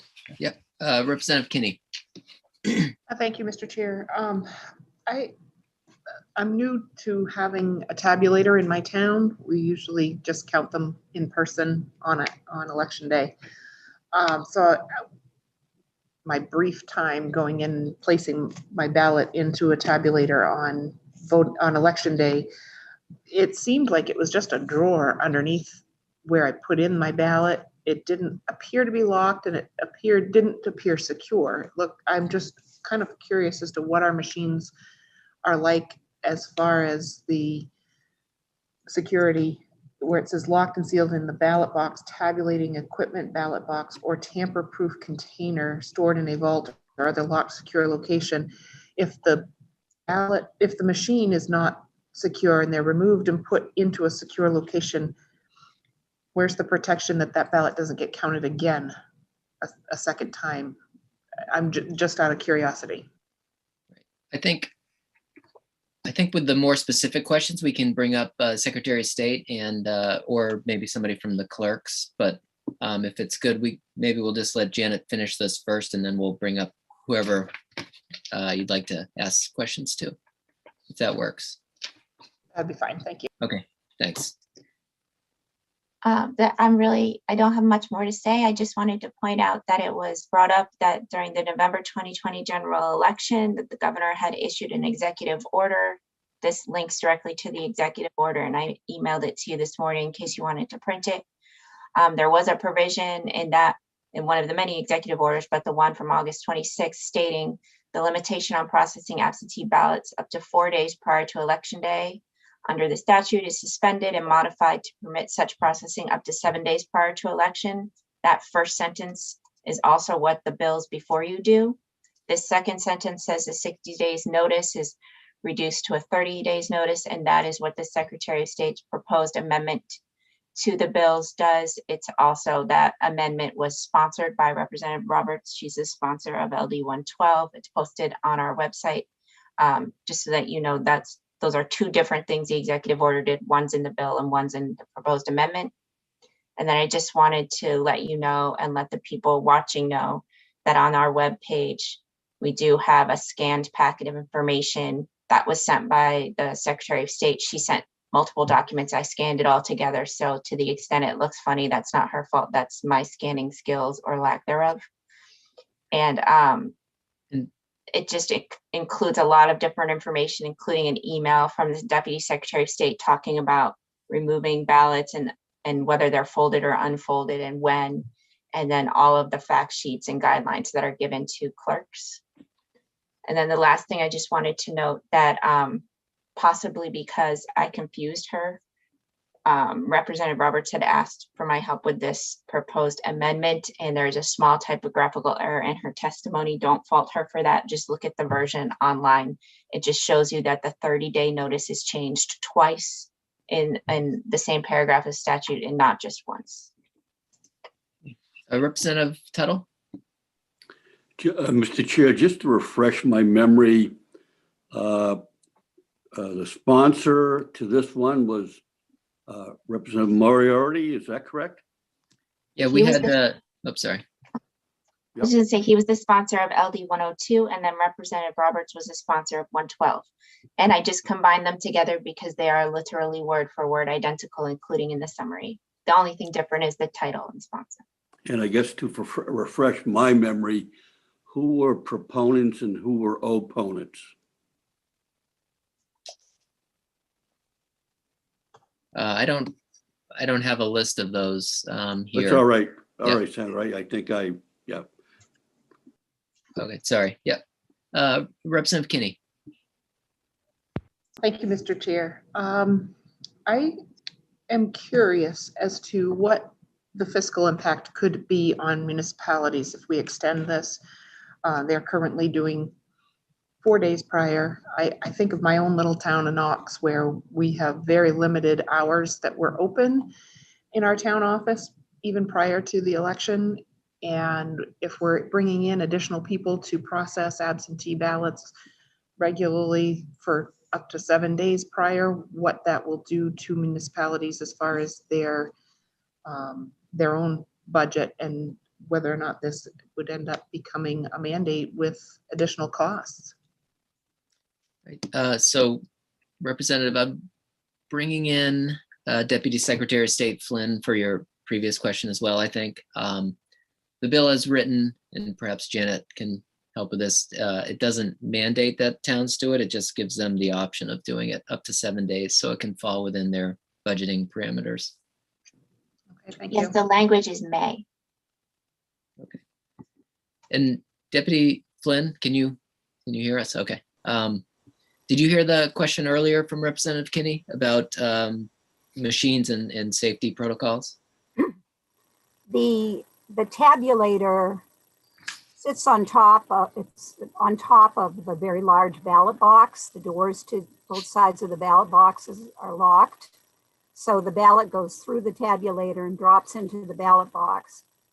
And just like at the end of the day on election day, when they're done processing ballots, they open that compartment, take out all the ballots they've already been processed, and put them in the tamper-proof containers for permanent storage. And they have to install a uniquely numbered seal, and they have a special lock that they use.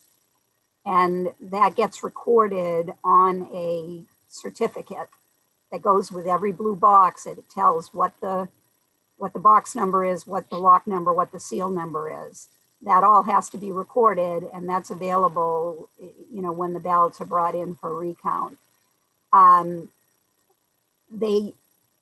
If they are using a tabulator beforehand, they have all the ballots that go through the tabulator, that are capable of going through the tabulator, get sealed in the box, and they get labeled already processed so that they will not get processed again. Those ballots are already scanned and processed. If they have a ballot that's damaged in some way so that it won't go through the tabulator, they're going to seal that ballot and lock it in a box to be counted after election, after the polls close on election night, because that has to be hand counted and added into the totals. So that would be done later, and they have to be sealed separately and labeled. And then I think there was a question about,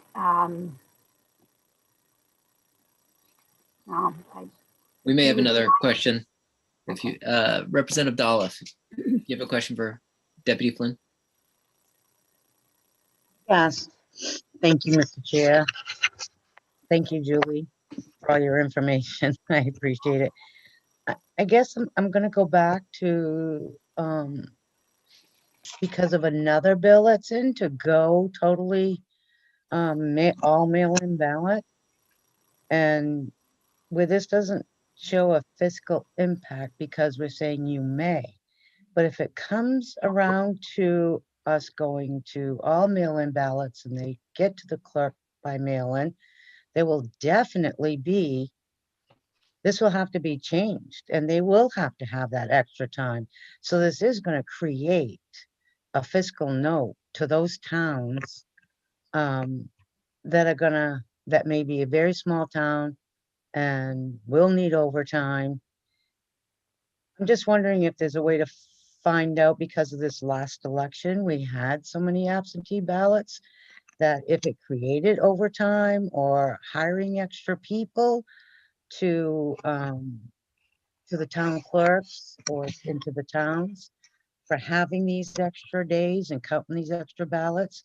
I don't know if that's really a question, but I'm just looking down the road, and there will be a fiscal impact to communities, I believe. I guess my answer to that is that whether you want to go from an absentee voting process to an all vote by mail process where everyone is mailed a ballot, that's a completely different process. And there would have to be other changes made to the election law to accommodate that. Right now, what we're talking about is giving flexibility to municipalities who want that flexibility to process ballots a couple of days earlier. We had, and I'm not sure if, because I didn't submit the testimony, I don't know whether our spreadsheet of who requested early process was included in all those materials that were attached to the secretary's testimony. If that is, there were a lot of towns who signed up to do it on every day. They may not have had to do it on every day, but right now you can do it starting Friday, Saturday, Sunday, and Monday. 2 of those days are not business days. And in some places, Saturday is a Sabbath for some communities and Sunday is a Sabbath for other communities. So if you limit it to those 4 days, there may be more ballots that they can process, particularly if they cannot get enough election officials to work on a Sunday to process. And so this is providing additional flexibility under all the same safeguards to make sure that the ballots are properly processed and sealed and resolved, so that you don't have people counting ballots, as we saw in other parts of the country, for days or weeks after the election. Portland, I know, used it. Now, in terms of cost, anytime you have a presidential election that is this hotly contested, you have additional costs. You have to bring in more election officials. One thing that the state did is we used our CARES Act funds to lease an additional 210 tabulators that we deployed. So as Representative Kinney, their town got it for the first time. They had been wanting one. The state paid the cost out of that and has funds to continue to provide to those new hand count towns that we brought on into the machine world going forward. We have other federal funds to continue to pay for that. But so some of that cost was defrayed by us providing additional equipment, but they do need additional staff. There's additional postage when you're mailing more ballots out. I mean, that is an election cost that varies when you have a busier election. When you have a follow up, please, Mr. Chair. Yep. Thank you. Julie, in your professional opinion, I know it was crazy last November. So yes, I believe they needed all this extra time. But before all this time, was there any issues with not having enough time? We started out only allowing early processing the day before election day, and then amended the law to go back to be able to start 4 days before if they needed to. I don't know whether, I don't think any of us knows really whether people that voted an absentee ballot for the first time in November are going to say, gee, I really like that. That really made it possible for me to not have to go wait in line and maybe miss work or whatever. So we may be seeing an increase even without COVID, because people used it and found that it was secure and they got the ballot in. I will tell you, we support this because it is proposed in our election law bill that has not yet been printed. It's in the reviser's office in the drafting process. So if we didn't feel strongly that this is something that provides flexibility if it is needed, and it's not going to require any town to process early. If they're a small town and they have fewer than 25 ballots, if they're going to be able to process them on election day, they probably don't even want to process early. And they may not have the staff or the people to bring in to process early. But for the towns that had a lot, and Portland had 31,000 absentee ballots that had to be processed, there was no way they were going to get it done in 4 days. Thank you. Representative Kinney. Thank you, Mr. Chair. And this may kind of go to what Julie just said. I'm trying to understand if the extra time is going to matter. I don't see where the extra time matters if they have a tabulator, but I guess 30,000 absentee ballots, that's a lot. I don't have even that many cows in my district, in my town, and cows outnumber people. So, but on a town that hand counts, which was the town of Knox prior to 2020, and I have 9 towns, and I don't remember which ones did not, but not all of my towns did have tabulators. So if they're hand counting and they're processing ballots, but they're not counting, how do you process an absentee ballot prior to an election if you're a hand counting area? Or I remember when I used to count ballots prior to being on the ballot, I remember our town clerk, we closed the polls, she opened the absentee ballots, put them in the ballot box, shook it all up, and then pulled them all out of the ballot box. Mm-hmm. Is that, I'm wondering how that's going to work in the smaller towns. So the smaller towns do not have to early process, and the hand count towns, as a rule, have not. There were some towns that did for this election, but processing is reviewing the notes from the clerk on the envelope to make sure they did not see a problem that had to be fixed that might have resulted in a ballot being challenged or rejected. They review the notes. It's a 2-person process. One person reads the name, the other person goes to the list of absentee voters and checks the name off the list. There's an opportunity for someone to challenge. If there's no challenge, they open the envelope, they remove the ballot, leave it folded, put it in a bin, and wait till they've opened. Let's say they have a batch of 100 they're going to open. They would open them, they'd leave them all folded, and then they're going to take them and seal them, lock and seal them either in the ballot box. And if they have a slide that doesn't lock, they can't put them in the ballot box. They're going to have to use a tamper-proof container, put a numbered seal and a lock, fill out the certificate of sealed ballot container, and put a note, a sign on them. These are unprocessed absentee ballots. They're uncounted absentee ballots. That blue box would come to the polls, and after 8 p.m., when they open the ballot box and dump the ballots out, they have 2 election clerks inspect the lock and seal, make sure it hasn't been changed or tampered with. They open that, they dump those ballots out. So they get added to what was in the ballot box and they get counted all together. So, and that is in those very detailed, like 4-page instructions. When they put in a notice to us that they want to early process, we require them to initial on the notice that they have read the appropriate instructions, either for hand count or for tabulator count towns.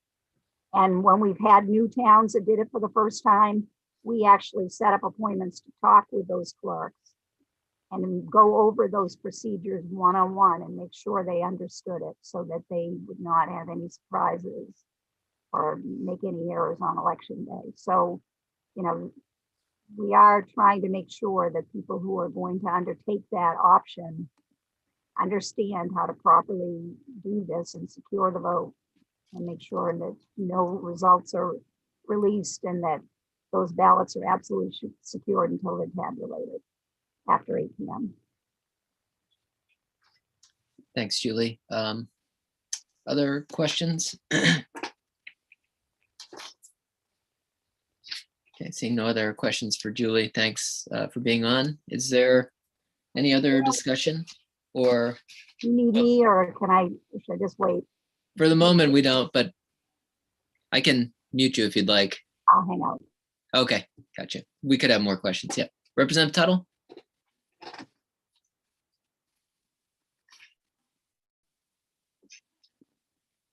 Representative, we've got you on mute right now. I said, if it's in order, could someone make a motion, Mr. Chair? Yes, we can take a motion. I would move ought to pass as amended by the recommendations of the Secretary of State, Mr. Chair, if that's in order. Yep, the motion's in order. And just to clarify, Representative Tuttle, that would be amending the bill with the 60 to 30 day amendment as provided by Secretary of State. That's correct, Mr. Chair. Great, thank you. And is there a second? A second. Chair? Okay, seconded by Representative Riley. And Janet, did you need a clarifying on the motion? I need to know which bill. Thank you. Okay, so I believe this is LD 102, right, Representative Tuttle? Yes, without my mute, Mr. Chair. Yeah. Okay, thanks for the reminder on that, Janet. Okay, so we have a motion and a second of ought to pass as amended. Discussion, Representative Dolph. Thank you, Mr. Chair. I guess I'm a data person that the bill doesn't bother me, but it's like what we just went through. I mean, I would prefer to wait a year. Let's get through a normal, hopefully normal, dear Lord, voting process to see if this is needed. I just think sometimes we react to the situation that's not permanent too fast. So I'll be voting no because of that. Thank you. Representative Chiazzo. Thank you, Mr. Chair, and I apologize. My phone is ringing right now, and it's on the other side of the office, so I apologize. If someone else wants to go, I'll let that ring through, or if you'd like, we can. I'll defer. Senator Farron. Unmute. Thank you, Mr. Chair, and listen to this pretty intently, and I agree what Julie said about the processes that have been in place when towns have asked for this. I read the testimony from Maine Municipal as well as the clerks in support, but I'm really struggling with the fact that Representative Dorloff talked about, is that here we are in the first session while we're still dealing with this pandemic, and we are still under executive orders, and we're looking at passing a bill for something in the future that might happen. It's worked along this way, and I know that there's a push and a drive for absentee ballots and some of the other things, but I think we spend sometimes too much time in Augusta passing bills looking to solve a problem that doesn't necessarily exist. So I'll be opposing this. Chairman Chiazzo. Okay. Thank you. I'm going to try and talk over because to leave a lengthy message. I'll defer to Representative Supika. Okay, Representative Supika. Thank you. So I was having some technical difficulties there for a moment, but I came back in when I believe I heard Deputy Secretary Flynn refer to how over time it was 1 day, then we changed it to 4 days. And now we're looking towards 7 days. And I think that, signs are pointing towards more and more people are absentee voting. More and more people are asking to absentee vote, and any support that we can give to our clerks so that we're not putting more burden on them to process these ballots, you know, in a short amount of time, I think it is good and will actually help like save money for municipalities. I also see the kind of a like. I see a lot of pros for this, and I just totally lost my train of thought. But you know, I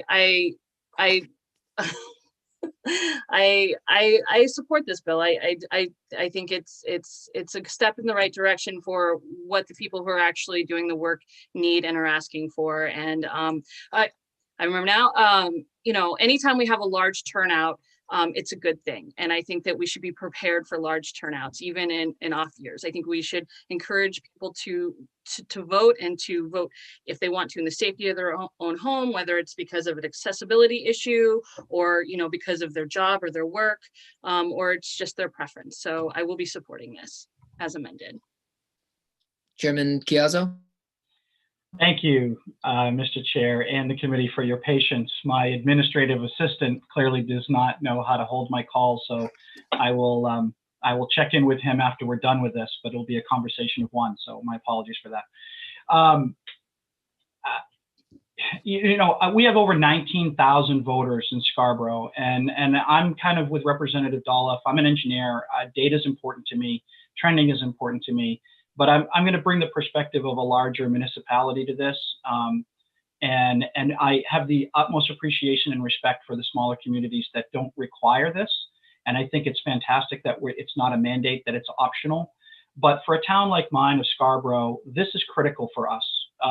We had over 19,000 votes in the last election, the majority of which were absentee.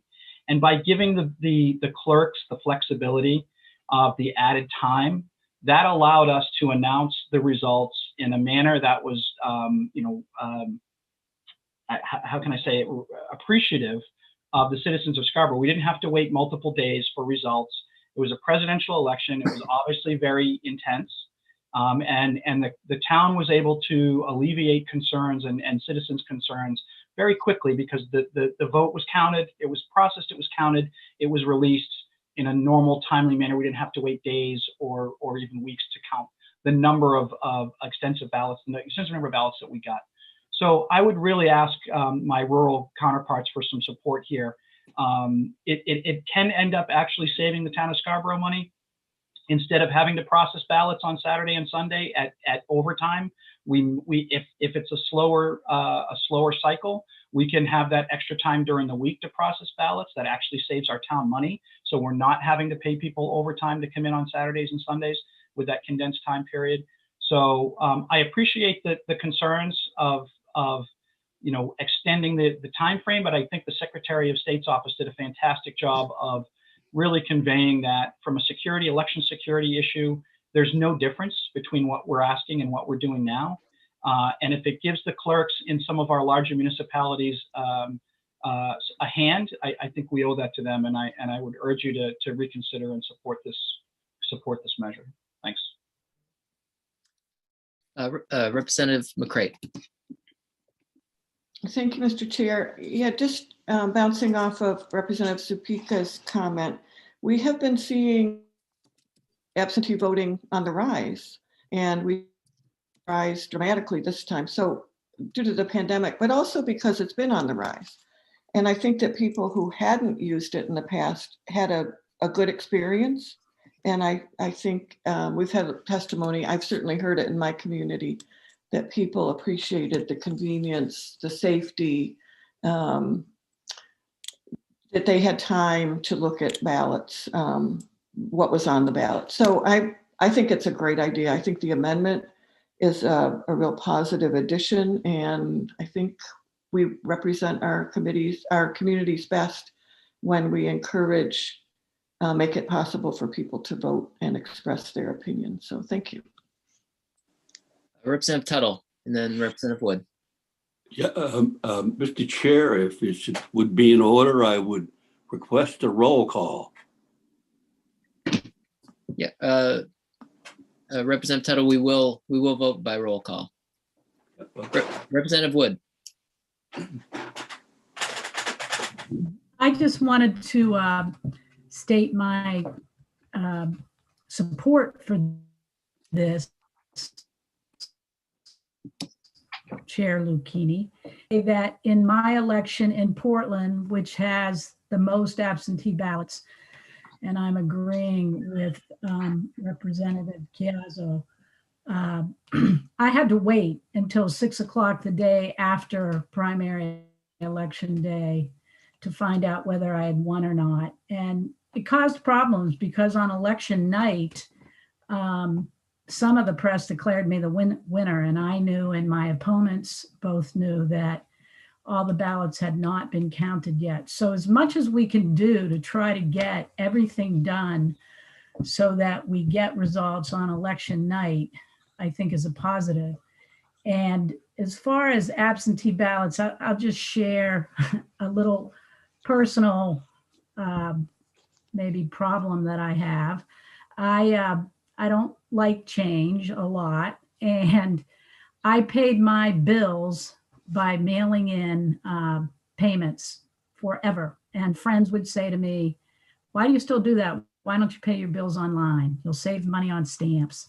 I finally had to do it a couple of times for an emergency where the deadline was approaching, and I realized how easy it was. And now I am a big supporter of online paying my bills. I look at absentee ballots the same way. I think a lot of people fight doing it because it's a change, it's something different. But now that so many people felt like they had to do it in the last election, I think a lot of folks are going to continue to do that, especially people who are working and have had trouble getting to the polls on time and don't like standing in line because they've got so many other things going on in their day. And the fact that so many people had to do this, I do think it's going to continue to have more and more people use it. And anything we can do to help support our town clerks, I think, is the way to go. Thank you. Any further discussion on this bill? Seeing none, we'll proceed to a vote. And just as a reminder, the motion is ought to pass as amended. It was made by Representative Tuttle and seconded by Representative Riley. So, Karen, can you please call the roll? Senator Lucchini. Yes. Senator Lucchini, yes. Senator DeShambo. Senator DeShambo, absent. Senator Farren. Nay. Senator Farren, nay. Representative Chiazzo. Yay. Representative Chiazzo, yay. Representative McCray. Yes.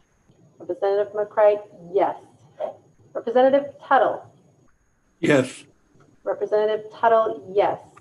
Representative Riley. Yes.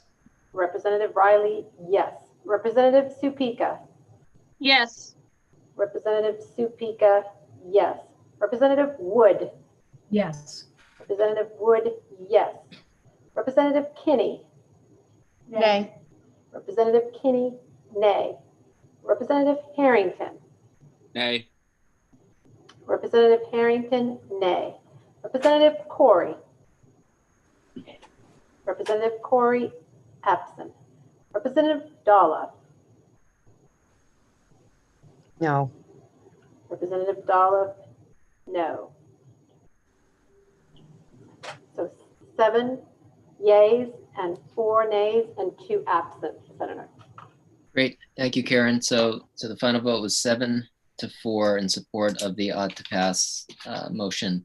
So for those who voted against the motion, is your motion ought not to pass? Yes. Ought not to pass. Everybody's good.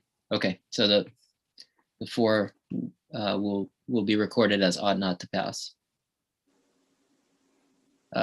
Chairman Chiazzo, I guess regarding LD 112. Yes, thank you, Mr. Chair. I move we ought not to pass LD 112. Okay, motion of ought not to pass. Is there a second on LD 112?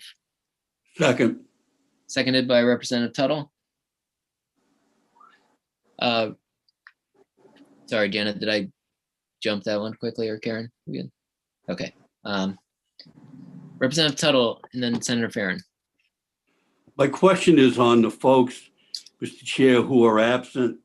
How long do they have before they have to vote on the bill, Mr. Chair? Yep, in the rules, they have until noon on the second business day to call in their vote.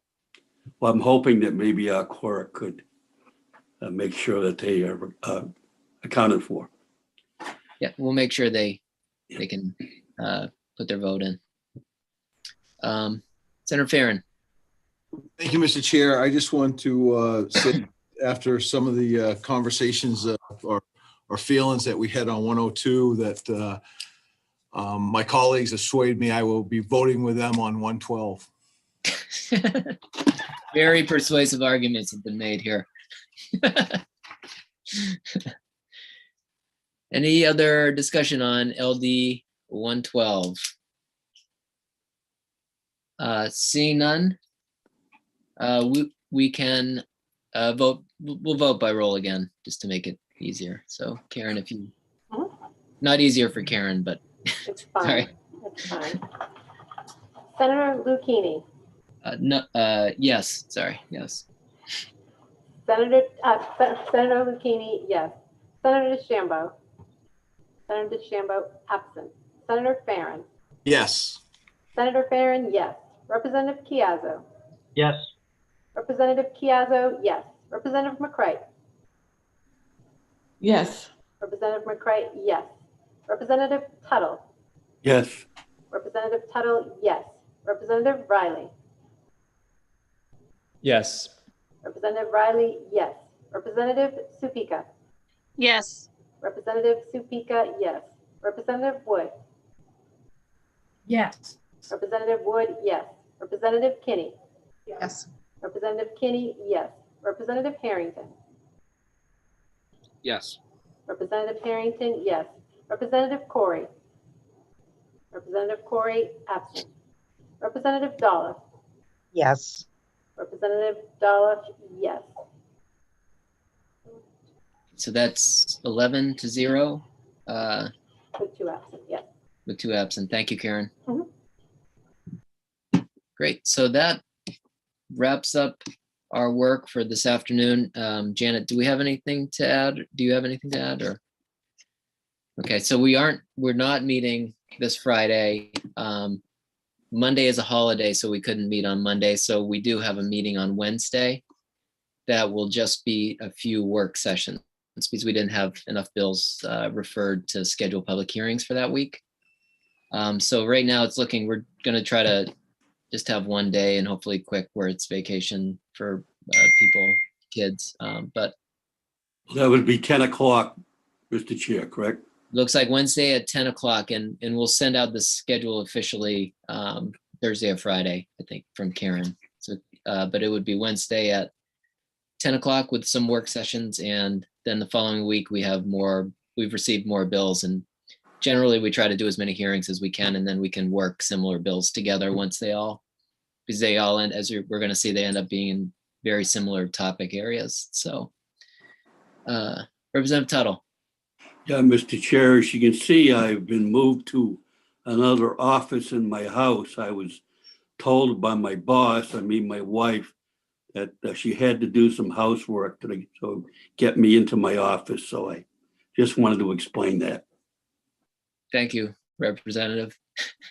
I take my orders well. Yeah. Right. Any other questions or anything for today?